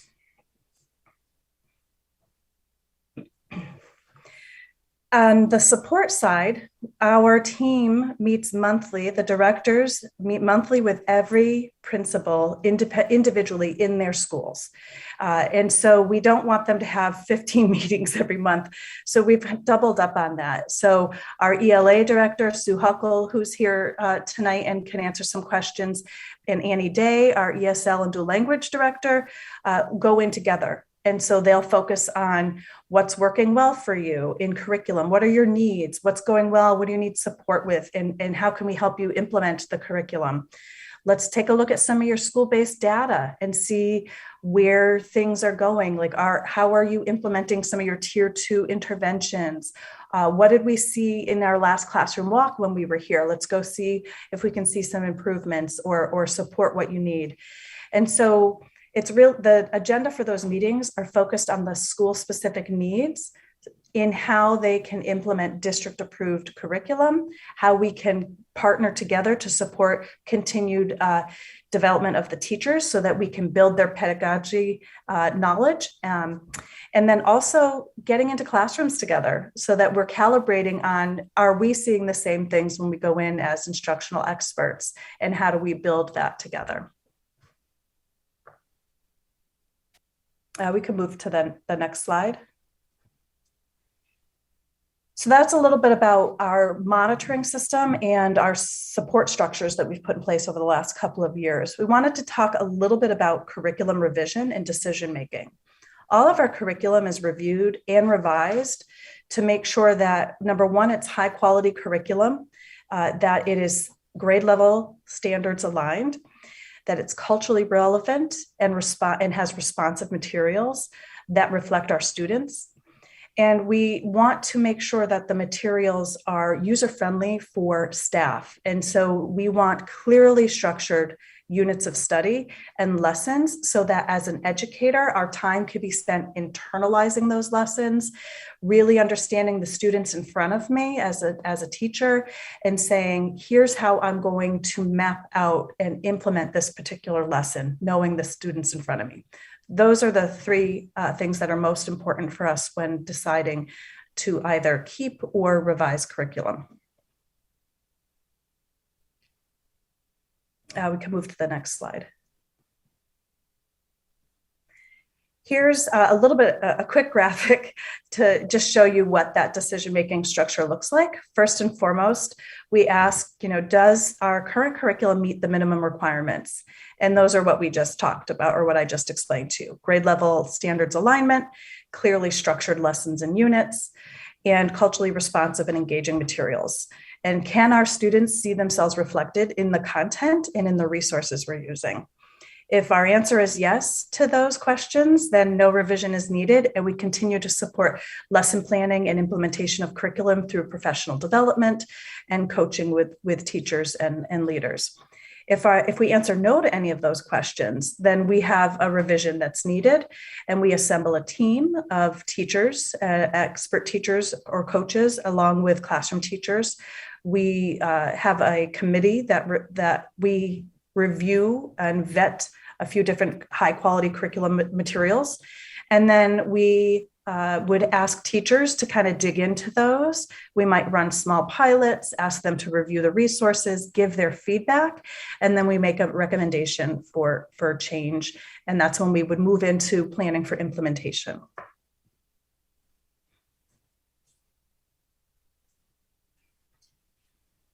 So here is current revisions that we've discussed over the last few years. We've held off on some of them so that we are not overloading and we're making do with things that aren't bad for students, but really pacing our change for teachers and for students. We have multiple content areas that we feel need to be revised. So grades 3 through 8, we're going to talk first about our non-dual language schools. We know that expeditionary learning is rated as, which is our core curriculum in ELA, is rated very high, but it is a heavy lift. And so it doesn't meet the criteria for us around having highly structured units and easy to follow lesson plans. And so it takes a lot of work for our teachers to just unpack and understand what they're teaching, and not what they should be paying attention to, which is what is the standard asking that I'm assessing for or I'm teaching to on this lesson or in this unit, and how am I going to scaffold that learning? How am I going to engage students in that? More time is spent on figuring out what it is they're teaching. And so we're currently vetting materials and getting feedback from teachers and developing a communication plan around the timeline and the potential for doing a transition for next year for that curriculum. The same thing is happening for dual language. What I want to say here is that this has been in the works for a few years with our dual language SLA and ELA curriculum. And both Annie Day and Sue Huckle are working very closely together to ensure that there's alignment between what we're doing in our non-dual language schools and in our dual language schools. And so I'm not going to say more of that. You've heard me talk a lot. I'd rather be quiet and answer questions and have the team answer questions. You can see the other recommendations here are math K to 5. We're looking specifically for a 3 through 5 revision in curriculum that would align to what we're using in grades 6 through 10. And also based on really strong feedback from our educators who've been looking at different resources. Eric Frarey's here if you have questions about any of our science curriculum. We have had a team that's been piloting some resources, and that team of middle school teachers has decided to go towards OP-Sci-Ed, or open science education. And we are moving forward with what that implementation looks like. The last piece of work is in our history, social studies, and ethnic studies courses. We did a revision of the curriculum in 8th grade for ethnic studies to align to the civics standards in Massachusetts. And so that's an ethnic studies civics course. And what we're going to look at next is taking a look at expanding history in a cohesive manner to instruct it at grades 6 and 7. So grade 6 will be moving towards a History Alive curriculum, and grade 7 continues to be an ethnic studies curriculum, but they will implement History Alive and have it be a hybrid where we embed some of the ethnic studies units into that curriculum and kind of use that as our opening curriculum, getting ready for the full ethnic studies civics course in 8th grade. But again, all of those are with intentionally aligning to the grade level standards. I'm going to be quiet and give you a minute to see if you have any questions. We do have, I believe, one more slide to just give you some thoughts around some of the partners who we have worked with and continue to work with, who support this work, and also give you a quick update on our assessment.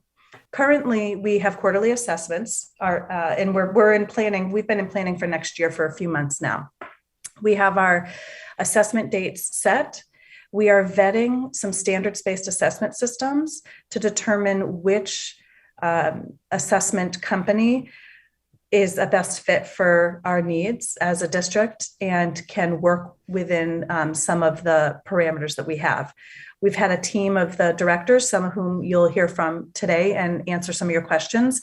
We invited some principals from different levels, and we had 3 who participated in taking a look at and hearing from these assessment companies to vet them.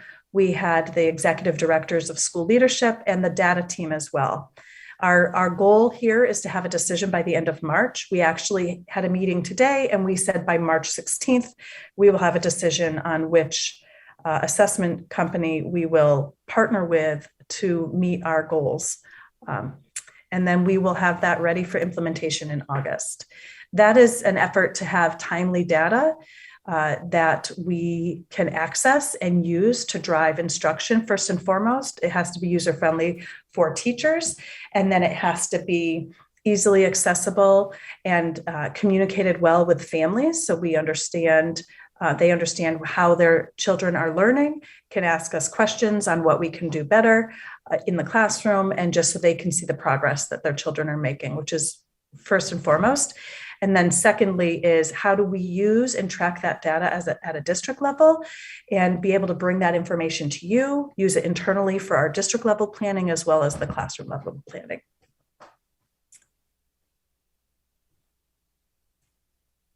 And one more slide and then I will stop talking so quickly. Some of the work we're doing, we work with a lot of different partners, a lot of community partnerships. We wanted to highlight a few that you may not be aware of. These few are to support our ongoing instructional improvement supports.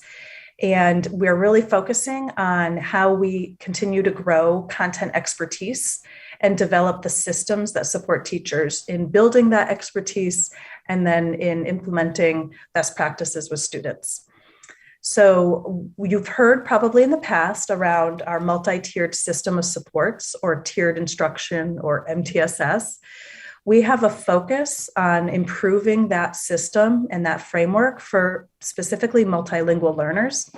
And so Dr. Claudia Rinaldi and Kelly Cooney are experts in that field and in English as a second language and in English learner. And so we are partnering with them to support that work in the district. We also continue to expand our dual language programming. And so we've partnered with MABE, which is the Multi-State Association of Bilingual Education. Thank you, Annie. I could see I always mess that one up. And they have supported our dual language strategic planning committee and helping us build our expansion plan. Other partners we have are with ST Math and the 1-8 Foundation, Illustrative Math Coaching through Lesley University, and AVMR, or Math Recovery coursework, to help support that deepening of content knowledge.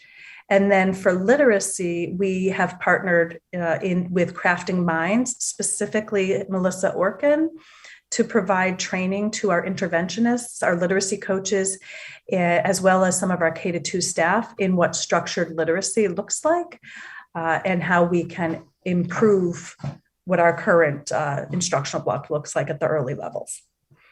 So that was an awful lot. I'm going to be quiet, give you time to digest, ask me anything that you need clarifying. I may turn it over to one of my team members to help answer some of your questions that you might have.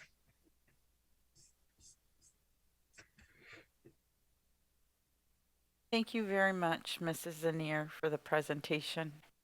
Miss Wilson, I knew you would have that hand raised before You knew I would. So first of all, thank you. I think it was great information. I want to I'm very excited that you're still using AVMR. When I was employed with the district, I was trained in that, and I think it's a wonderful program that's easy in a way to learn as well as to use on a regular basis with students so that you can have the fidelity to that. I have 2 questions.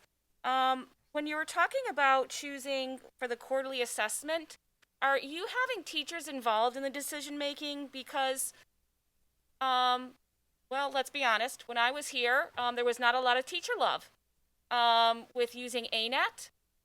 There was great data, but on the other hand, it was very cumbersome. And so I'm just wondering, are classroom teachers involved in that decision-making process? Thank you, Ms. Wilson. That's a great question. So we have not asked for teachers to be part of our meetings, but we have asked for feedback. And we're specifically asking our expert teachers, our instructional coaches, to gather feedback from their staff and share that with us in the decision making. So while they haven't been present at the meetings, we have asked for input and feedback from our educators. The other thing I'd like to share is the other assessment company that we are looking at is called Edulastics. And we have piloted some assessments with our middle school science team, who Eric Frary, who's here with us, can speak more to if you'd like a little more information. And they've been providing feedback on the usability, what the reports look like, and just helping us in that decision-making process as well. That's great. That's great. And then when you were talking about the observations earlier on, you brought up that the teachers were not using the SEI standards or strategies. I'm wondering if you delved into it to find out how many teachers you observed actually had their SEI endorsement, so you could actually see if they actually were trained in that. That is a great question. We have a lot of data on who has been trained and who has not. We have to provide every 6 weeks updates for our tiered focus monitoring and also the Department of Justice work that we are engaged in the district. And so I'm going to turn that over to Ms. Annie Day, who can give you a little more detail on that. Thank you so much. Thank you, Val. Thank you for the question. Yeah, so we offer the SEI course twice a year free of charge for all staff, all teachers who are core academic teachers who need the licensure need the endorsement for their licensure, but we also open the class to any staff, so paras and any other staff who don't need the endorsement but would like to take it. So we actually have a very high number of teachers who have the endorsement. I think it's just a matter of supporting them with what do those strategies look like in the classroom when you're in front of teachers, right? Because I went to college to learn how to be a teacher, but once you're in front of the classroom with students, it's kind of different. So taking that learning and applying it. So we do have a high number of teachers who are endorsed. I believe right now we're close to 90%. And we just filled another class. It started last week with instructor teaching the class. We do try to make it the schedule great for teachers, so we offer flexibility. We've surveyed teachers. Would you like to take it on a Saturday? Would you like to take it on a Wednesday night? We do offer it hybrid now. It's on Zoom, so teachers don't have to be in their classroom in person taking it. So we have a high number, and again, it's just a matter of taking that learning and applying it to the students in front of you that we want to support teachers with. Right. I guess my point was, of those you observed, how many had the endorsement already? So we could actually see when you observed that they were not using that, is it because they were not comfortable using it or they were not trained yet? That's my question. Good question. We did not dive into the actual classrooms we looked at, but that's a really good point. Like I said, we do have close to 90% teachers. So the probability of them having it is pretty high when we go into a classroom, but we didn't look at that data, but that's a good suggestion. Right. Thank you. You're welcome. I know I saw a lot of hands, but I only remember Miss Brunel. So if anybody else, please let me know. Raise your hand. Thanks, Mildred. So one of the key points that stood out to me is that we're working to select curriculum. And since my daughter was in kindergarten, I remember her teacher complaining about the fact that we're consistently changing our curriculum. So how can we assess our students on their learning if the curriculum changes from year to year, therefore the expectations change from year to year? I mean, I see you all shaking your heads because you all know what I'm talking about. Every other year, we're changing our reading program. We're changing our math program. We're changing this. We're changing that. I So just, so all I can say is that please pick something that has longevity that our staff can be trained on, that then they can implement in the classroom, that my son will learn the same thing my daughter learned, which of course adapting to relevancy of the times, but we're constantly changing our curriculum. And then to the point about assessments, I don't know, welcome to the party of who hates assessments. But I mean, come on now. Like our teachers, right? If they're doing what they should be doing, and our students are having chapter tests and spelling tests and this test and that test, that is the assessment. That is our way of knowing if they're learning and keeping pace with the curriculum and the instruction that we should be doing. Stop wasting my kids' time quarterly, biannually, annually on all these assessments to figure out what they're learning when their teachers know what they're learning and what they're not learning. You know, I'm so tired of hearing about assessments. We know, we know. You can't tell me our staff doesn't know. Our teachers know. What do we do every day if we're not developing the knowledge of what our students know? I just don't see the need for the consistent assessments. I understand assessments are necessary to some points in time and they drive data, but and let them be in pen and paper, man. Get these kids off the screen.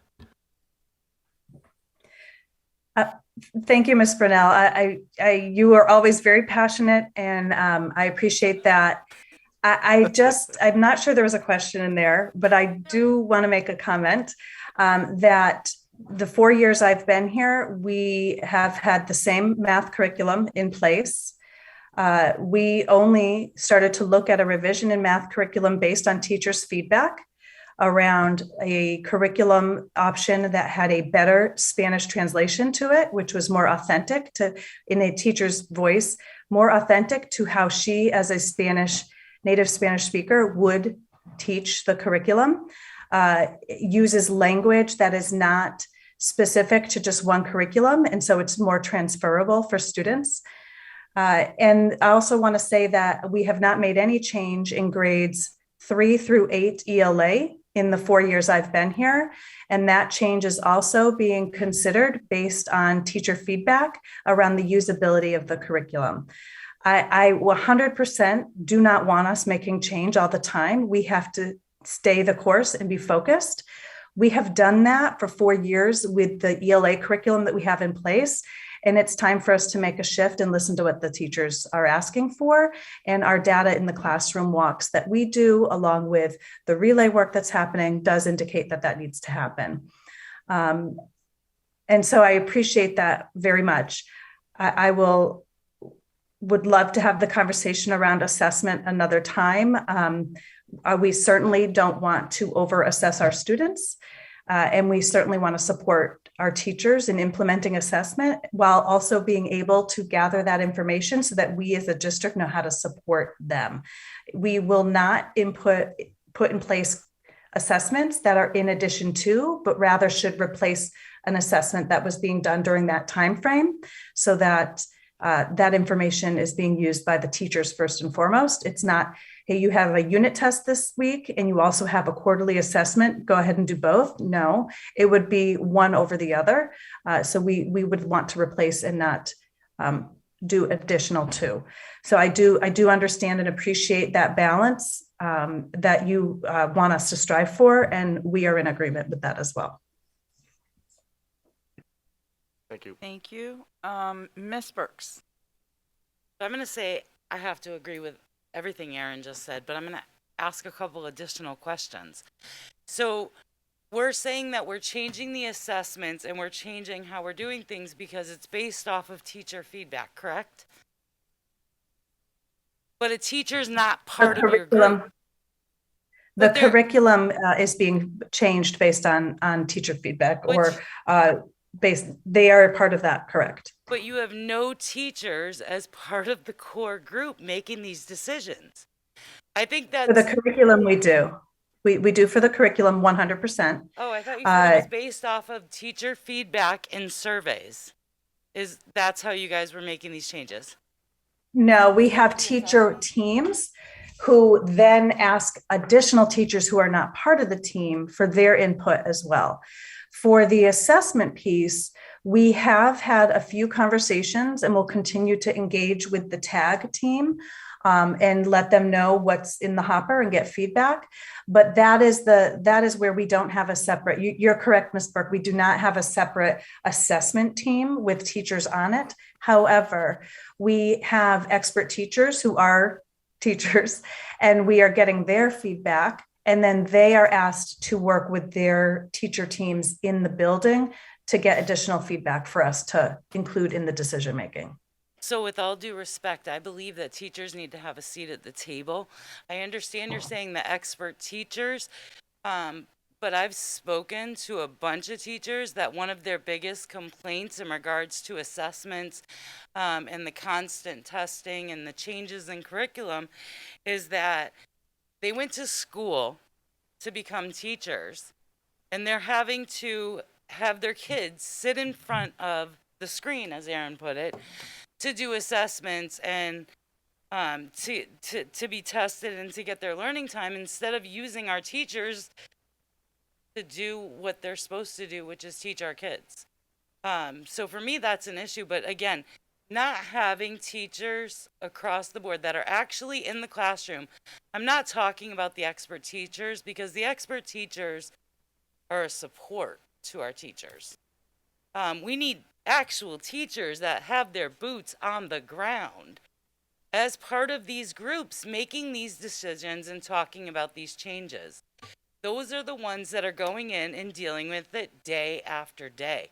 And if our teachers are saying they want to be able to teach their students, we need to allow them and support them to do that without throwing them into a screen or a different test.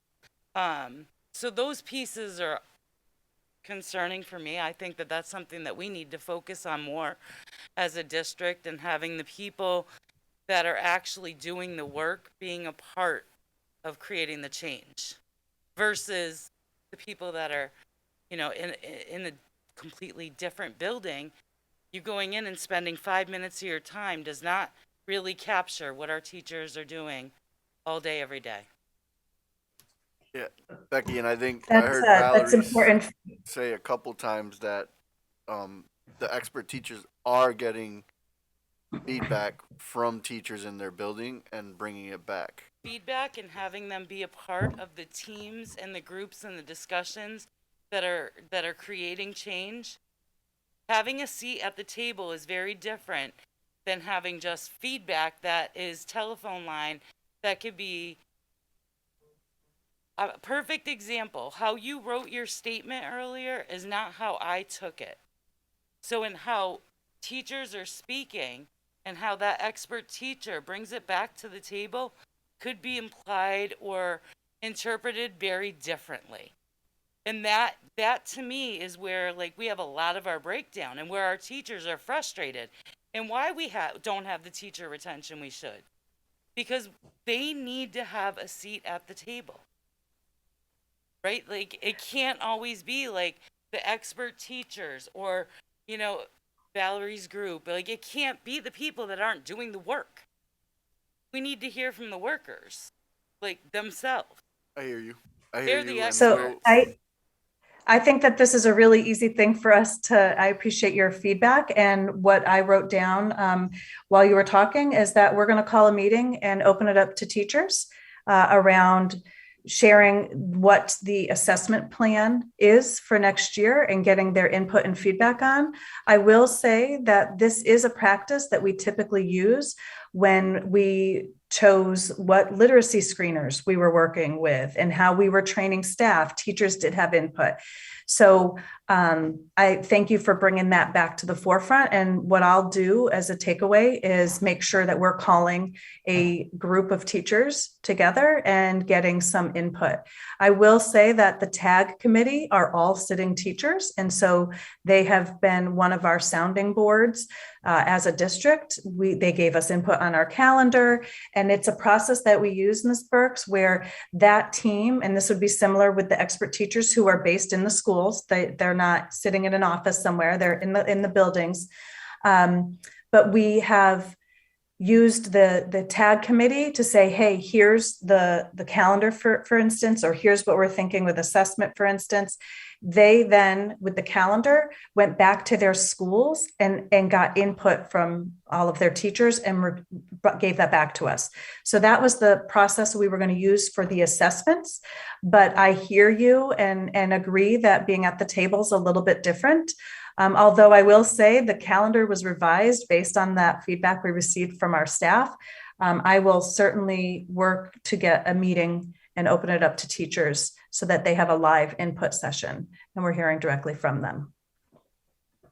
Thank you very much. We're going to go ahead and close out this section of the presentation. Thank you so much for that update, Ms. Anier, as well as all of the other team members. It's hard for me to see Zoom, like I can't really read. I did hear Annie. I did hear Hokel I can't. I'm sorry, I'm not going to mess up anybody's And names. Miss Huckle is here, our ELA director, Dr. Brandt, and Mr. Eric Frary is here as well. Well, thank you all for being here and for providing this presentation. We're going to go ahead and move on to the COVID-19 and masking update. Sounds good. Thank you for having us. No problem. Thank you. Well, before I go on to the COVID-19 update, I just wanted to recognize that we do have our other student rep, Samantha Brennan, joining us virtually. She's on the line and she's been listening this whole time. So yeah, COVID-19 update. We got some pretty good news. Things are trending in the right direction. A couple months ago and last month, we were up to 25% in terms of percent positivity rates for the city, and we're down to about 5.9% as of February 24th. And you could see last month we had about 300 and the average daily incident rate was about 376 cases out of 100,000, and that's down to 32. So we are certainly trending in the right direction. And thankfully, I think we hit a really rough patch with Omicron and the holidays and all that. But we're starting to see consistently the health metrics go in the right direction. So far, we've had about 109 days of school, and in that time period, we had over 1,600 cases, 1,300 of them students, and 296 staff. And total cases in the last 2 weeks was about 37, 30 students and 7 staff, which is, again, those are numbers that are really trending in a positive, a great direction. Like last month was, those numbers were a lot worse. Our vaccination rates, you could see that we continue to trail the state average, particularly in our student. Looking for the next slide there. Particularly in our amongst our school age children.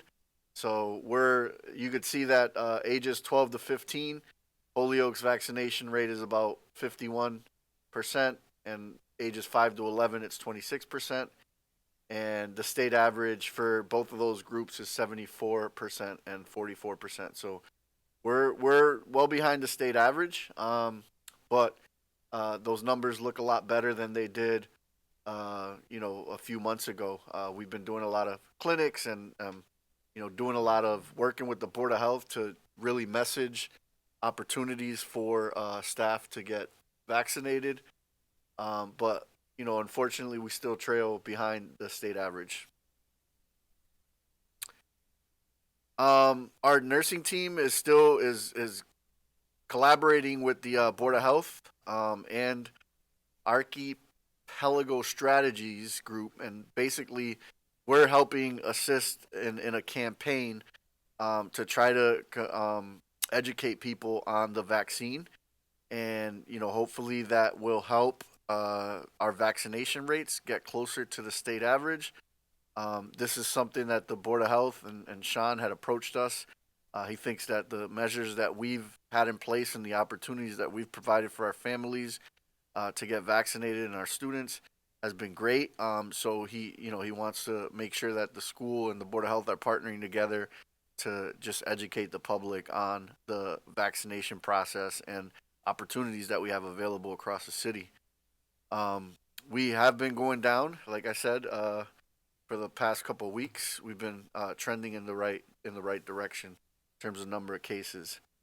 During March, we're going to be again partnering with Holyoke Health Center and Cataldo Ambulance Service to provide vaccination clinics at some of our schools. So March 1st and 22nd will be at Metcalf, 2nd and 23rd at Peck Veritas, and March 3rd at Kelly, 3rd and 24th at Ian White, and March 4th and 25th at McMahon. We'll continue to post this information on our website for any families or students interested in getting the vaccine. We're just trying to do everything we can to create those opportunities and remove barriers and just make it easy for families that to get the vaccination. Now, about masks. I know that that's been a hot topic today. The state lifted the mask mandate across the state. Now there's a lot of confusion around that because the state lifted it, but we still have a mask mandate in Holyoke. And what they're doing is leaving it up to local communities to make the decisions for themselves. So I thought it was really important before the school break that we hear from our families and we hear from our staff and see what they want to do. So we asked them targeted questions. We asked, how many of you want to continue to keep the mask mandate in place for the entire year? And the answer to that question, the 55%, this is actually, we got 1,722 respondents. That's a record in Holyoke for the most. And we've released a ton of surveys. We've never gotten this many responses. I think it was because it was quick, easy. There was 4 questions. And it's important information that families wanted to weigh in on. So we had 648 staff members and 1,074 family members respond to the survey. Again, 55% said they want to keep the masks on for the rest of the school year. And then the rest either said they want to change it. What you see in there, the 30.7%, said they want to change it whenever the city changes it. So the Board of Health is actually meeting tomorrow. And they're likely going to make a decision either way. I don't know what that decision is going to be. But many of our families and staff feel that whenever the Board of Health makes the decision to lift the mask mandate in Holyoke, that we should follow suit. That represents 30% of the people that we surveyed. And then the rest want to do it at a later date. I do think that this survey, was a little, what the feedback that I had gotten from some families is that, hey, Anthony, I would have voted to lift the mask mandate at a later date, but the question didn't ask if health metrics got better. It was just blind. And right now we're in the middle of it and things are bad. And my answer now is no, but if health metrics got better, I would have voted yes, but that's not how we asked the question. So, based on that and meeting with the teacher advisory group, my recommendation is is to continue with the mask mandate for the month of March and to really monitor the health metrics that we see continuing to go in a good direction, and then make a decision at the end of March to on what we do for the rest of the year. This is a tough decision. Look, at the end of the day, half of our families it's 55 and 45. Half of our families want masks to go away, and half of them, I'm not just saying families, I'm talking about staff too, and half of them want us to get rid of the masks. So based on this information, that is what I'm recommending, is that regardless of what decision the Board of Health makes when they meet next, in I believe it's tomorrow or sometime this week, that we we continue to hold our mask mandate for the month of March, and then revisit this once we see that health metrics continue to trend in the right direction. I got multiple people hold those hands up this way. I'm going to start with Miss Burks, Miss Brunel first. So you're pointing And at me, but saying you guys Burks. keep your hands up so I can know where I'm. Okay, go ahead, Miss Brunel. So, when you and I first texted the day the governor decided to release the mask mandate, I agreed with you cold-heartedly and completely that we were not ready. However, I don't agree with waiting for the full month of March, and if we are going to say that we're going to evaluate metrics, let's establish what those metrics are going to be. I feel like we should be able to be evaluating this on a weekly basis. I think we all know what's going to happen at the Board of Health tomorrow. They're going to release the mask mandate citywide. There's no cap on indoor gathering. And I'm sorry, but I'm done. Like, my kids are done. I'm not a health expert, but other districts are removing them. The teachers are all over Facebook saying how elated they are to be able to see their kids' faces, how the students are elated to be able to smile and see each other's faces and expressions. And I never wanted to jump the gun on this. I think as a district, we've handled COVID really well. I think we've avoided controversy. I think we've all been really conscious of the health and the better good of our community. I think we need to obviously encourage vaccinations. However, my 5th grader's not vaccinated because he's terrified of being vaccinated. What am I supposed to do, But I think we should evaluate this week and see how things go, knowing that we just returned from a vacation. And I feel like if we don't see a significant spike, that we need to evaluate removing masks before the end of March. That's just my 2 cents. I believe the MIAA, the Sports Association, is also releasing their mask mandate for sports. And I don't know. As a mom, as a parent, as a member of the community, I feel like we've erred on the side of caution. We've been tighter than most districts, and if we're going to say based on metrics, let's establish what we want our metrics to be in order to get there. Maybe we say to the community, we need a 70% vaccination rate. We're at 51. Here's our 4 clinics.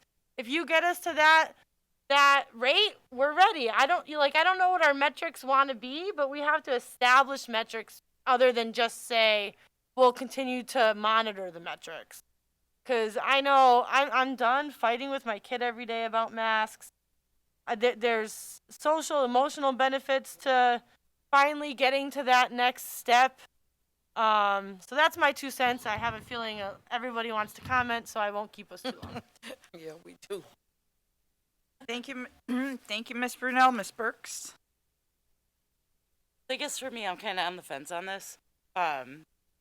Having just recently being triple vaxxed and had COVID a month ago, that took me down. So I understand that portion of it, but with that said, I guess I just don't understand if the department is lifting the mask mandate. Basically every town around us, even Springfield, who had the worst numbers, yeah.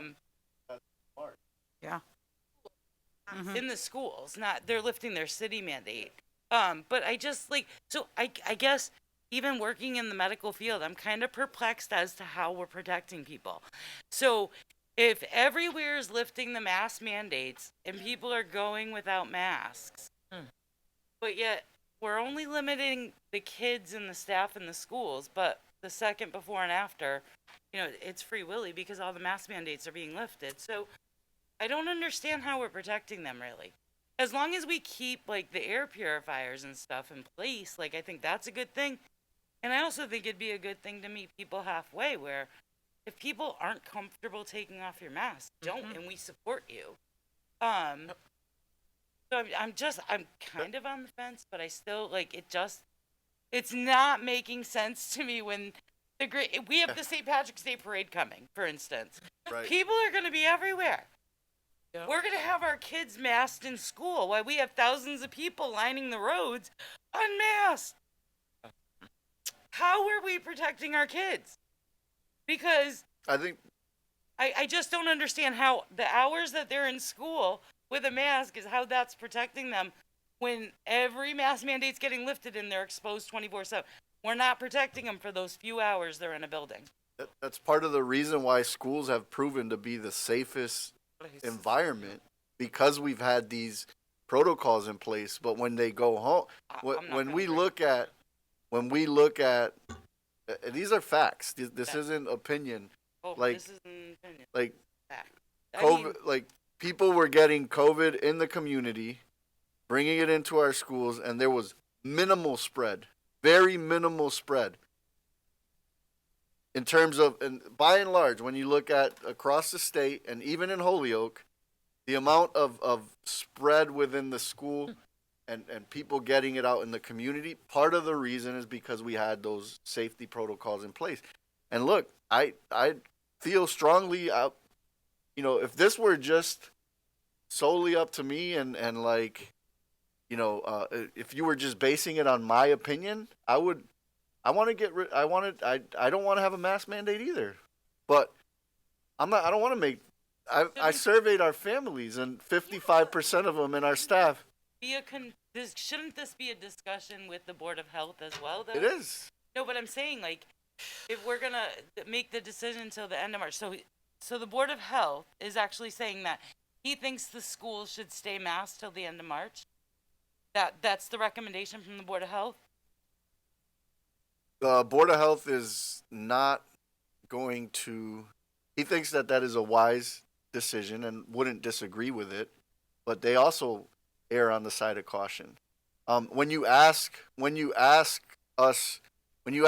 the state, what's different between the state and us, I just showed you the vaccination rates. So they made a decision at the state level based on the statewide average vaccination rates, which we trail far behind. I think amongst school age children, it's 22% different. Like the difference between our students being vaccinated and the state average, it's vast. So of course they're gonna say, look at your own community, consult with your own Board of Health, and work with your parents and your staff and make whatever decision is best for your community. We're based on the state average. This is what we're doing. We're not gonna make you do something. You guys, as a local body, can make a decision for yourselves. That's what the state is doing, and I think that's the biggest difference is the vaccination rates and the percent positivity rates. I gotta say, the data is not as, if this were 80 and 20%, it's not like. Meaning vaccination wise? No, I'm talking about if we surveyed our families and our staff, and 80% of them wanted to lift the mask mandate, and 20% of them wanted to keep masks on, we wouldn't even, that wouldn't be my recommendation. I would be recommending the opposite. I want to be perfectly clear, if and when we do lift the mask mandate, that doesn't mean kids can't wear masks. That's still going to be an option for families and for students. You feel more comfortable wearing a mask even though we lifted it, then by all means, no one's going to tell you, oh, you have to take that mask off. We would never do that. So lifting the mandate is still giving that family choice. But I did hear, sternly from, I met with our teacher advisory group the week before school vacation, and they were like, Anthony, the state data looks good and all, but we are terrified. I really hope that you take this information into consideration and make a decision. We have Like there's some staff that are not comfortable just yet. And to those staff, like I want to say that if ultimately the decision at some point is to lift the mask mandate, you know, I apologize that that's the decision that we make. Just like I have to apologize to half of the families now that want to get rid of masks, but I think it's right now it's in our best interest to keep them on for at least, you know, the month of March or the next couple of weeks until we start seeing things get a little better. The data is not compelling either way. This is a tough decision. This is really hard. And I am looking at other surrounding districts. So, you know, one district that is keeping masks on through March is Springfield. I know Chicopee decided to lift theirs. I know West Springfield lifted theirs today. So that's all information that I'm going to use. But for right now, the Board of Health still has a mask mandate in place. They're likely going to remove it at some point this month. But I want to, you know, let families know that we did survey. These were the results. And this is my recommendation at this point. And I appreciate all your feedback. I agree wholeheartedly. Again, half agree, half didn't. So, but on another note, on another question, yeah. like, so I think it's important to look at the data from this coming week because kids are coming back from vacation, and if we're going to have spread, the numbers are going to jack up this week. Then it makes sense. But I think I'm worried about what we're saying to students when, you know, they're going to see everybody out for the parade and they see photos of like people gathering and not wearing masks. And then we're making them wear them for school and making sure that we're being really good about how we're putting that out there to them so that they really understand. You know, those are some of the concerns that I have, but that's me. Mr. Colmar? I'll move at this time that we go on the recommendation of the superintendent and have it till the end of March. You're putting in a motion. That's a motion. For the school committee. To go on the recommendation of the To go on the recommendation of the receiver. Correct. Okay. Is there a second? Second. Is there discussion? There's multiple discussion. All I'm going to say. So I'm going to go on to the next person real quick, and that would be Miss Wilson. So, I may get in trouble for this. Okay. Because I don't know parliamentary procedure very well, you know, this is my first, you know, in-person meeting where we're talking about some good stuff here. But if the head health official in the city of Holyoke states that there is no longer a mask mandate in the city of Holyoke for gatherings and events, I am not a health official, nor do I think any of us have that same training to go against what he's saying. And secondly, I'm going to ask that you allow us to make this decision as a school committee, since we want to gain back, you know, decision-making as a school committee. I'm going to respectfully ask that you allow us to participate in this decision-making. So I will comment on that one. And I don't know, and that's why I'm saying I don't know if I am going against and that's things. absolutely. So we can put in like what you would consider your 2 cents, right? I think mine's more like 5. 5 cents, half a dollar, however you want to look at it. We're here as like watchdogs, okay, right? But not a certain watchdog. We're different right, watchdogs. we are. Okay. And so, with that said, we can give our opinions, Okay. each one of us, because each one of us has our own, you know, even some of us might have a different perspective on this. But at the end of the day, the state, which hired Mr. Soto, will make that decision. Okay. So it would fall on him. Now, obviously, we've had good relationships where, you know, they take into consideration what we have to offer, and that could guide the final decision. Absolutely. But at the end of the day, it can't be us going on record saying we decided that this is it and that's how it's gonna be. It's more so we can put on record, that we may agree with the receiver's recommendation or disagree. Again, but that would have to have majority vote. Okay? Thank you. Go ahead, Miss Hall. I just wanted to say, as a student that wears a mask in school, I think I'd rather be safe than sorry. That's the main thing, because I know a lot of my classmates are feeling the same way, especially with my friends. We see how I'm a part of Dean, and I see the STEM kids, and they're so touchy, and they're so they want to be around each other. They want to be all close to each other, and they're just like, oh my goodness, COVID, COVID, and it kind of scares me, and that's why I kind of like the mask. But I also know that summer's coming, it's about to get hot. The kids are not gonna want to keep the mask on, but I think it's a good idea to keep the mask on through March, and then after March we see where we are at from there. Thank you so much. My comment will include something of what the line that you're in. Ms. Tensley Williams. This is the worst thing I've ever seen and heard in my whole life. The doctors didn't even agree. You had doctors on TV arguing about this whole mess. What it all boils down to is a personal thing. Because once you guys make the decision, we have to follow the laws of the land. However, some people feel safe with the mask. Some people don't. And it comes down to a personal, once you make those decisions, Mr. Mayor and Mrs. Soto, then the rest is really up to the parents, personally up to the people. If they want to wear a mask, that's fine. If they don't, that's fine. But we don't need people stepping toward people. Did you have the shot? Blah, blah, blah. That's no one's business. People really need to mind their business. However, we need to look out for all of the people. We're not just here for ourselves. Okay, so whatever's going to work for the masses, that's what we have to do. Okay, so thank you, Mr. Faith.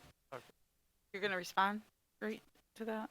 I wanted to. I'm sorry, I didn't mean it in that way. I was just wondering if that two more people. You opened the door. I'm sorry. The one point I wanted to respond to is something that was mentioned earlier about the Board of Health making a decision. I think it's important to note that for most of the school year, we didn't have a mask mandate in Holyoke. That was only recent. Yeah. That was only recent. But we still had masks on it. So although the Holyoke didn't have a mask mandate, we were still doing it in schools. So to say that just because Holyoke lifts it, I mean, it's. I just wanted to make that clear that for most of the school year, Holyoke didn't have a mask mandate, but we still did. Thank you, Mr. Soto, and thank you, Ms. Tensley Williams. Mr. Wallahan. I had this. Thank you. Yeah, just we're all making good comments. I know Mr. Soto made good comments. Mrs. Burnell did too. Just to kind of piggyback on what Mrs. Williams said, it's a personal choice, whether to wear a mask after this is all done. Okay, getting vaccinated, that's a personal choice too. Okay, that number is not going to, we're below the state mandate, right? The state average. That's not going to increase. By now, it's a personal choice. You can have all those educational outlets you want. We're not going to gain 20 points on those. Okay, by now, it's a personal choice. Okay, I don't care what the stats say. That's my feeling. Okay, it's not going to go up 20%. I was hoping maybe to find maybe a common ground and have maybe March 7th or March 14th. Let's lift the mandate around then. March is a long month. Like the student said, spring is coming. So maybe like a middle ground that we can kind of find maybe March 7th or March 14th. That's my opinion. Thank you. Thank you, Mr. Wallahan. Mayor Garcia. Anthony, I know exactly how it feels to be in a position where you have to make a decision, one way or another. I do. But listen, I think I do want to share with you and everybody here that I do certainly appreciate the steps taken as far as soliciting the public input from the families and the people that work in our school buildings. I mean, just a little bit a while ago, we were just talking about how important it is to hear teacher input on something else. And you have the data here in front of us showing a slight majority of the folks that are our stakeholders telling us their support in the direction they want to see the district go, and you willing to support that direction, whether or not you agree with it. I think that's a good metric to use. I don't want to create a us versus them. This body right here making a recommendation different than the information we collected, because it can potentially cause that feeling where folks will say the school board don't care about the teachers or what we think. They collect some data. We did this survey and they still otherwise did differently. I like the middle ground idea. Considering that it is at half and half, it's not an overwhelmingly, if it was 80-20, okay. But, can this mean instead of waiting a whole month, 2 weeks or so, looking at the data, 2.5 weeks, maybe 3, and then revisiting, hopefully that consensus, that middle ground can potentially keep at ease, the perspectives of whoever is standing where on the particular issue. The goal for me in this role as mayor all the time is to find ways to de-escalate as much as possible. It's never going to be a popular one, but if there's an opportunity to find that consensus ground, everyone walks away feeling supported in some way, shape, or form. And I do appreciate your comments on the subject too. Thank you so much for sharing your point of view on that. Thank you for having me. Absolutely. Oh, before I get to, I have another member that hasn't spoken yet. Mr. Romero, if you can come off camera and unmute. Yes, ma'am. Can you guys hear me now better? Okay.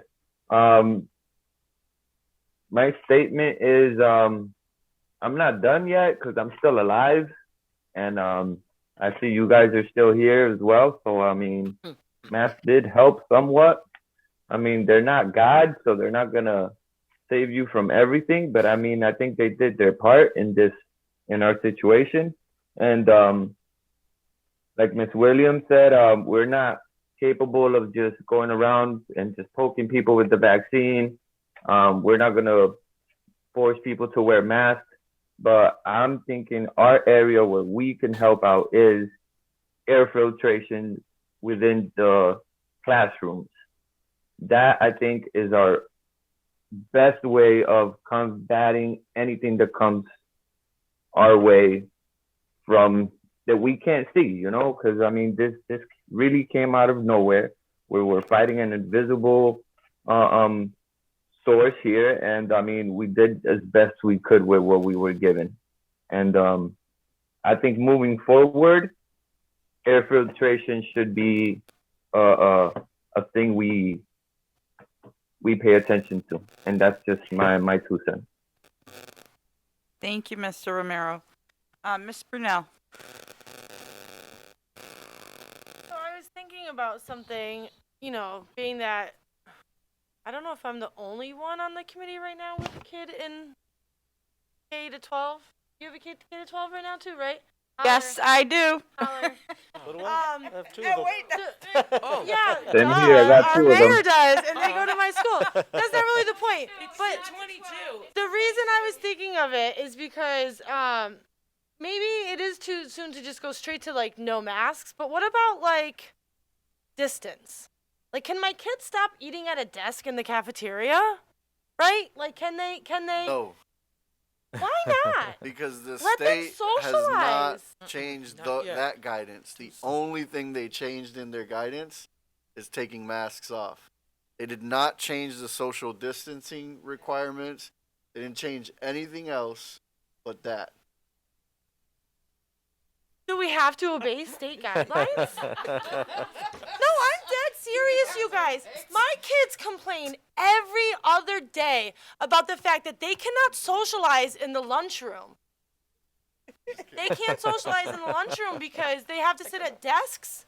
So we talk about the social emotional needs of our kids. I mean, they can't even socialize at lunch. Like, they can't get up to get a fork. They can't, like, you know what I'm saying? Like, let's start, like, maybe it is a little early for masks, right? We don't want to, like, rip off the Band-Aid completely.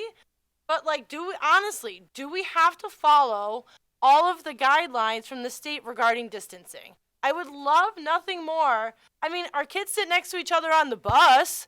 Our buses are overcrowded, especially my kids' bus because they deliver after-school program kids. So sometimes they're 3 to a seat, so we're not following guidelines on the bus. Yeah, but I'm glad you think so.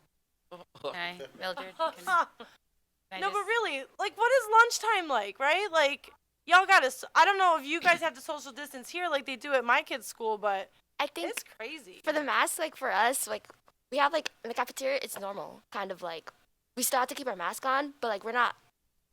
But are you allowed to sit next to your friend at lunch and eat? Yeah. Yeah, Metcalf, they have to sit at desks. I in the know, I saw that. cafeteria. I saw that because we were doing like this COVID pooling around, and I actually got around that like on one of our clinicals, and I saw that. I was like, oh, wow. Come on now. I was kind of a little sad, but I kind of understand about like the distance because of the, it's a part of the rule. Yeah. I don't know. I'm sorry. It depends on the building, you know, Yeah. like how big your cafeteria is, how big your tables are. Like, fortunately, there's some constraints at Metcalf that require us to assign seating and do all that. I will say that if the decision in the near future is to lift the mask mandate, it's doubly important to follow those other protocols. We can't do it all. If the decision is to, keep masks on, then we could consider like, Yeah. other things. But doing it all, like ripping the, I don't think the Board of Health would recommend that. In fact, I spoke to him today, and said, he would be supportive of like a phased approach. Not just doing all of those things at once. But he was also quick to correct me because I asked the same question, Miss Brunel, to say, Anthony, the only thing that changed was the mask mandate. They didn't change anything else around their social distancing expectations. They didn't change, the requiring masks on a bus and any of that, those other guidance. Recommendations. Moving forward, Miss Feliciano Sims. I just want to say, sucks to be you right now, right? So no, it's definitely a personal decision, and I hear you, Aaron. It is tough for the kids. But just to clarify, I do have 4-year-olds in the pre-K program, so right, so I'm starting after I raised 2. Now I'm starting all over again, so it's kind of fun. My 3-year-olds, or my 4-year-olds, excuse me, because now they turn 4. I fight and argue, right, for those masks, but they know that the minute they walk into school, like they're like, no, where's my mask? Like, I need my mask. So I think it's just, again, going back to saying, like, yeah, guys, it sucks, right? It really does. It's crappy. It sucks. You don't get to see the faces and everything else. But at the end of the day, I still need my 4-year-olds to come home safe, right? They can't get vaccinated. They can't have the booster or anything like that. I need to make sure that when they come home that there's something, walking around in the Metcalf around with older kids, right? Like, I don't know that. And for me as a now a parent going through this, like, it's like, I don't want to take that chance, damn if you do, damn if you don't. I'm just going to say it, right? Like, it's going to be a decision that is going to be based on data. And it's just like, for me as a parent, like, even if you lift it, I will still encourage the boys to wear it, and I just hope that, parents know that, like, don't feel that you have to not wear the mask or just because the mask mandate's up, regardless of what the decision is going to be, right? Like, people are going to be disgruntled, people are going to be upset. And it's just, again, it goes back to your family's choice and what you feel is safest for you guys. Thank you, Miss Sims. Boy, everybody talked already? Now it's my turn. I'm going to make this quick because we're going to go ahead and move along. But thank you, Ms. Hall. Reason being, because when my son saw the news, which I try to avoid, in my home, nope, he's 16. He came down, he's like, let me tell you something. All of a sudden, they're going to remove these masks.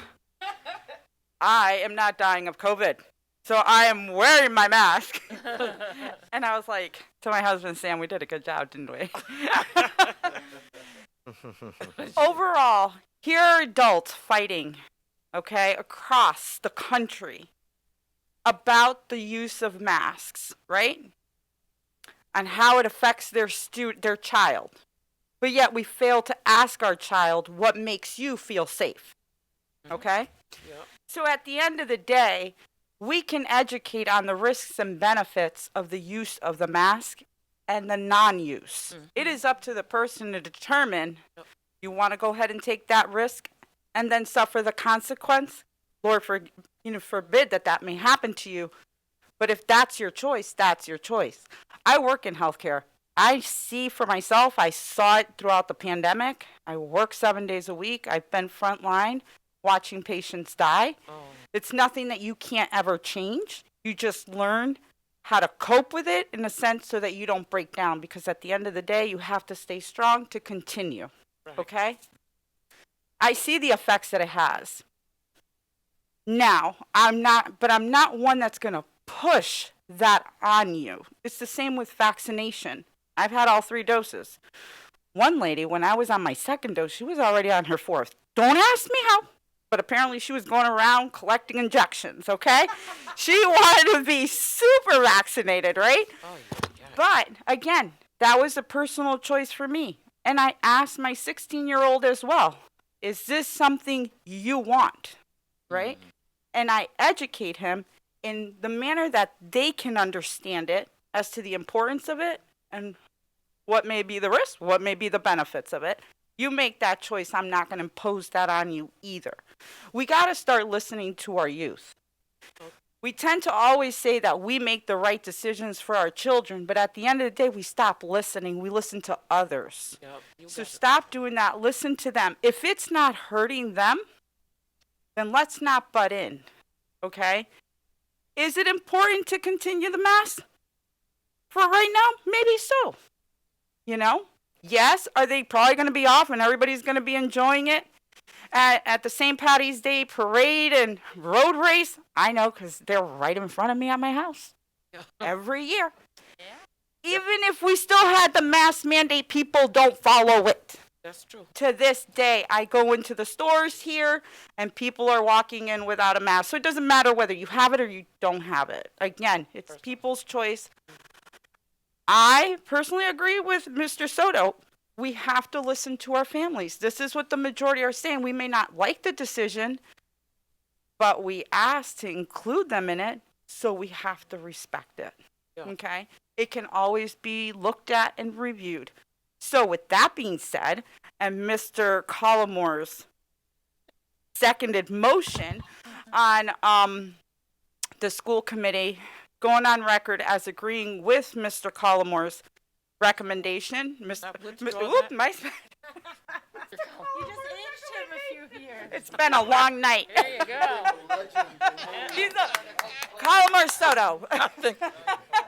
With Mr. Soto's recommendation to continue the masks until, what was it, until the end of March and review in April. All those in favor say aye. Aye. All those. Aye. Oh, you guys are real late. Okay. All those opposed? Move roll call. Move to roll call, please, Miss Garcia. Mayor Garcia, Yes. DeFave, Yes. Brunel, I support the district's decision. Mr. Romero, Yes. Ms. Tensley Williams, Support the district's decision. Burks, Yes. Mrs. Burks, Yes. Ms. Feliciano Sims, Mr. Wellahan, No.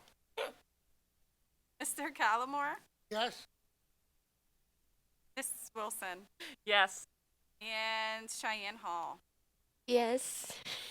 The motion passes. The school committee will go on record in support of Mr. Soto's recommendation to continue with masks and will be reviewed again in April, so at least for the month of March. Moving on, is Miss Brennan still online? Okay, I was going to go back so she can go ahead and give her student report. Hopefully we can catch her at our next meeting in March, which will be March 21st, everyone. Moving on to new business, I have a recommendation to refer the fiscal year 23 proposed school budget to the Finance Subcommittee. Is there a motion to refer? So moved. Second. I have a first, Mr. Collmore, Ms. Feliciano Sims, I heard as a second. All those in favor? Aye. Aye. Any opposed? Question. Okay, go ahead, Mr. Wellhand. When's that gonna be, You are going to schedule Yeah, that because okay, you are the or- chair. the data? Is that ready to be,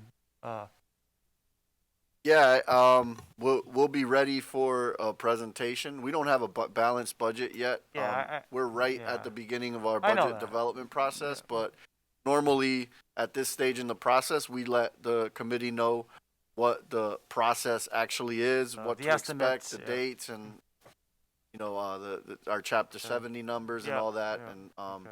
it's a good entry point to how we get from where we are now to what we end up passing at the Okay, end of June. we'll sit down. I know like some of the newer members might not, the foundation budget and chapter 70. I like a quick refresher myself. Okay, so let's kind of set up a subcommittee and we can talk about that. Thank you. Excellent. So I want to say that motion passes. I didn't hear any nays. Anybody abstain? Nope. So motion passed unanimously, so that will be referred to the Finance Subcommittee. I am going to say that the January and December meeting minutes are not in the packet, so is there a motion to table and we'll bring it up at the next So school moved. committee meeting? Okay, I have yeses and all those in favor? Aye. Any opposed? Any abstained? Great. So that will be put on next month. Updates from subcommittees. As far as I'm aware, the joint committee has met, correct? No. Ms. Brunel? We have not met yet this year. I talked to Mr. Burgos, and we're going to be scheduling a date. And I need to actually speak with you, Sam, because it's the school committee's year to do the secretarial duties.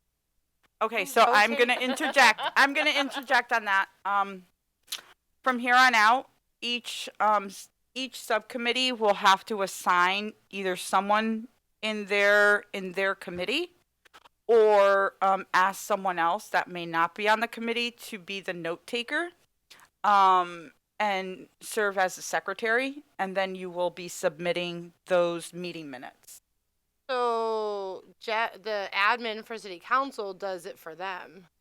Yep. So we have to find someone ourselves Why? because we have to find someone ourselves. So Mr. Wallahan, you'll do it for all subcommittees, all committees, or the joint? Wait, I'd like to. Wait. No, I want an answer as to why. So, we can discuss this after. But for right now, each committee, it's not, how would I say, it's not an obligation of the school department to provide, to have the administrative to the school committee have to do. The administrator to the city council does their subcommittees. I guess. I don't know. We can discuss this further. All I know is it's the school committee's job. She's not just your assistant though. So, I just speak, just for clarity. She's also the administrator to the school committee, not just the assistant to the superintendent. I don't know the official it is. title, but Liz LaFond was not just an assistant to the district, okay?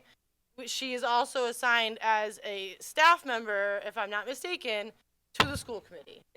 So we can discuss this further. We can. But I don't know that this is the end of the conversation. And all I know is that it's the school committee's year to administer the meetings. So who's on your, Mr. Wellahan, are you on the joint committee? Okay, so he'll serve as the note taker for the meeting minutes. I'm just going off of Responsibility, he's responsible for posting and everything else? The meetings, like? No. Ms. Garcia can post the meeting and the agenda to the city website, right? It's the meeting minutes, then he would have to submit it so that then it can be put on when it's done, so it's part of the archived.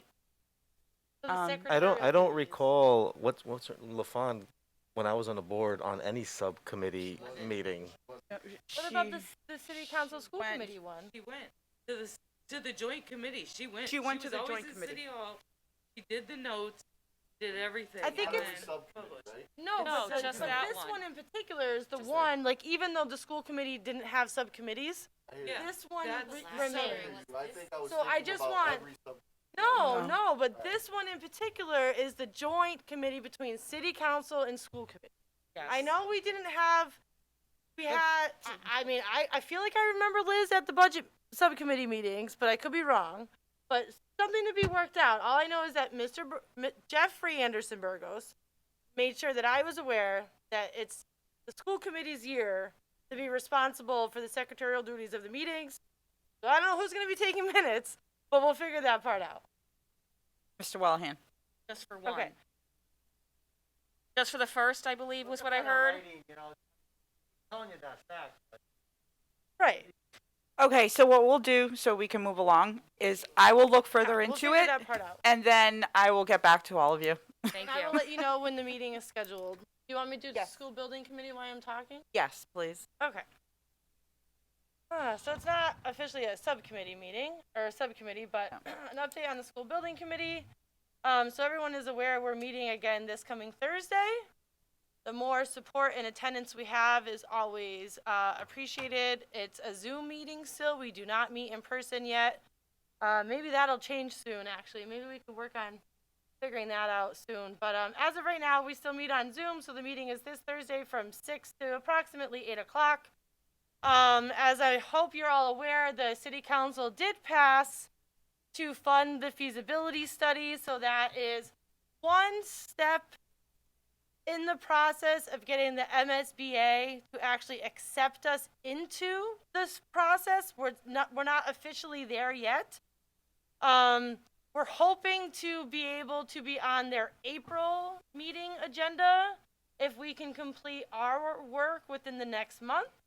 The main thing that's being worked on right now is the enrollment study part of the feasibility phase. There's debate happening with the MSBA about our enrollment projections and where our numbers may end up being. So Mr. Soto and Ms. Linville and Whitney and myself and Josh have many, many meetings coming up with individuals at the MSBA to get that part worked out. So the city council vote was not the last step in entering the feasibility process. So we have a couple more things to work out. But we're getting there and we feel confident in the process. One of the things that we will be looking for, of course, is stronger support within the community. We think communication is very important. I don't want to hear when this comes up to a city council vote that people are just hearing about this, that they're just finding out about this. How did this come about so quickly? The district has been working with the MSBA since we didn't get the 2 projects done. And so there's been lots of meetings, lots of work. There will continue to be lots of meeting and lots of work if we're welcomed formally into the feasibility study, hopefully in April. And then there'll be, a good year and a half worth of work, maybe 2 years worth of work before the city council even gets to vote on the bond language. One of the city council's main concerns was the capital plan for the city and the city feeling comfortable that they can afford the project over the 30 years. And I can't thank Mayor Garcia and Councilor McGivern enough for emphasizing that no matter what else the city faces, education is our top priority. Our students deserve a building. Our citizens deserve to be providing the best education possible to our students. And we're so far overdue for a building. If we don't get it now, the city's just going to be liable for the full cost of building a building at some point in the future. So it's not only making sure that this committee, this body supports the project, the full school building committee supports the project, we need families and citizens supporting the project, and ultimately we need everybody to help ensure that the city council is going to support the project. Everybody wanted a one school option. This is our one school option. Everybody wanted an option where the citizens did not have to face an increased tax bill to get the schools. This is what we're trying to do.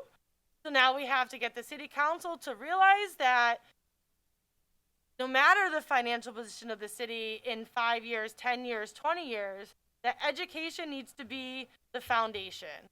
So that's my update for now. Hopefully you guys can tune into our meeting next Thursday. We have lots of subcommittee meetings as well. We have finance, we have communication, we have academics, and we have facilities. So there's many opportunities to join in on our meetings to be fully caught up on what's going on. Thank y'all. Thank you for that thorough update, Ms. Brunel.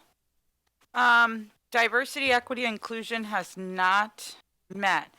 Okay. Paul, and you gave, yeah. Yeah, and I just gave a synopsis of the Dean Advisory. I know we have another meeting coming up in May to discuss, again, for next year, like the staffing, the co-ops and stuff like that. Okay, great. And policies, nothing yet. All right, and then finance, we just transferred something over, so you'll let us know, please, when that meeting will take place, if anybody wants to attend. Okay, great. So that was updates, announcements.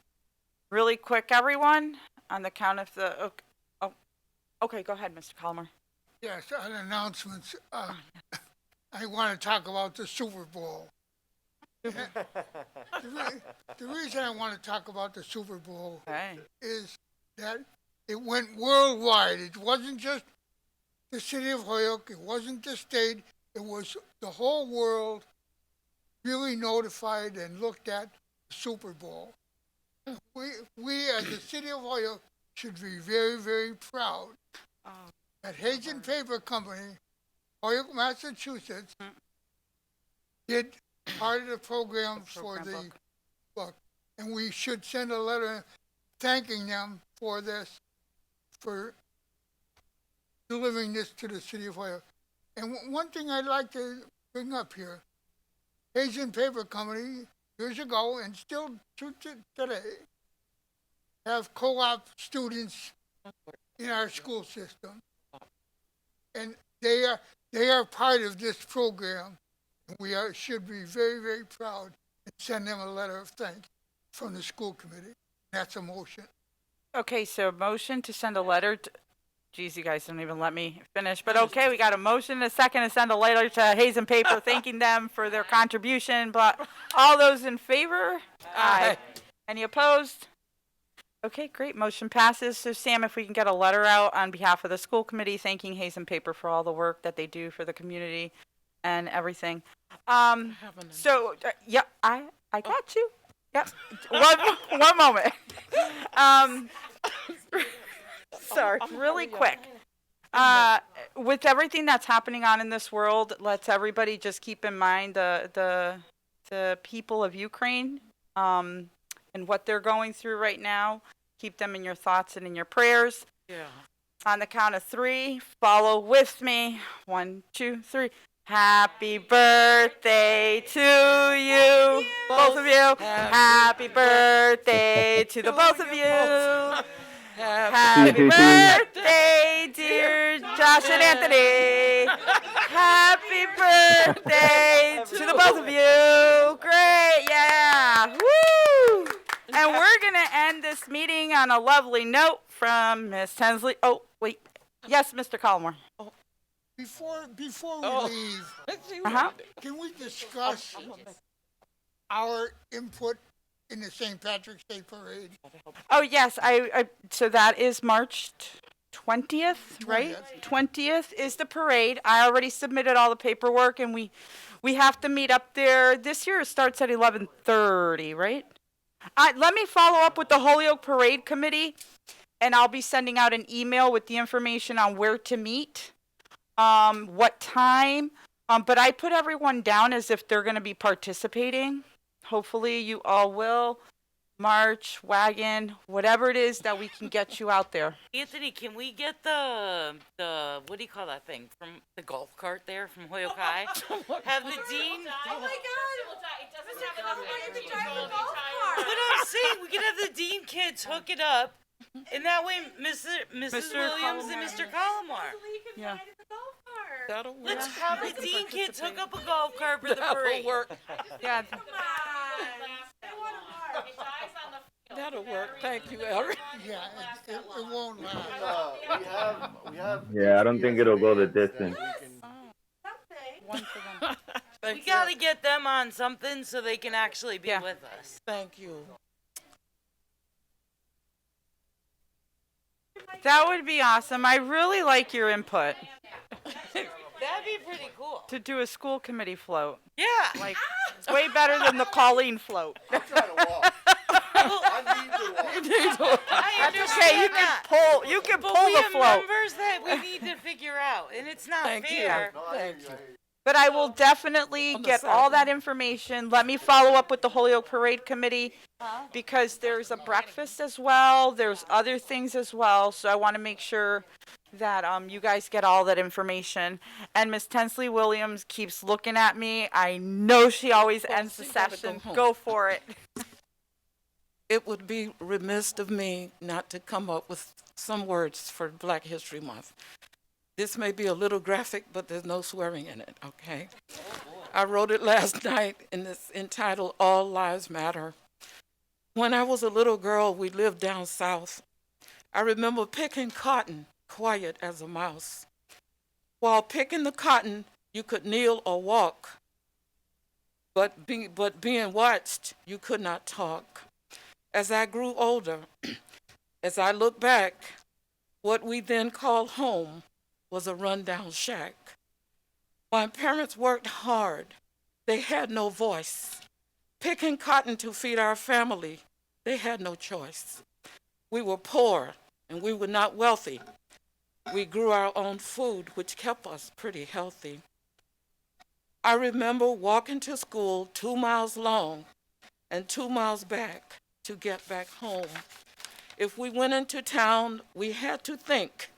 If we were thirsty, at a certain fountain we could not drink. While in town, we could not mix into the crowds because there were signs that read, no colors allowed. My mother's mom, she was half white. When in town with grandma, we were treated right. As I grew older, I realized one way or another that this was not right. It was all about color. Growing up, I heard the N-word a lot, but I knew deep down inside, whatever that meant, I was not. In my teen years, I began to face that there were good and bad people in every race. Thanks to my parents, we were never taught to hate. We were taught to love before it was too late. When we were young, we went to school and we were taught the golden rule, do unto others as you would have them do unto you. Her life, his life, their lives, your life, my life. Guess what? All lives matter. That was really nice to end Black History Month today, February. Oh, thank you. Oh. Good job. Good job, Ms. Thank Tensley you. Williams. With that ending, is there a motion to adjourn? Motion to adjourn, second. Nobody's, any discussion on that one? Third. And not, right? Okay. All those in favor? Any opposed? Aye. Any abstain? Nope. Motion passes. Meeting adjourned at 9:12 p.m. See everyone March 21st, the day after St. Patrick's.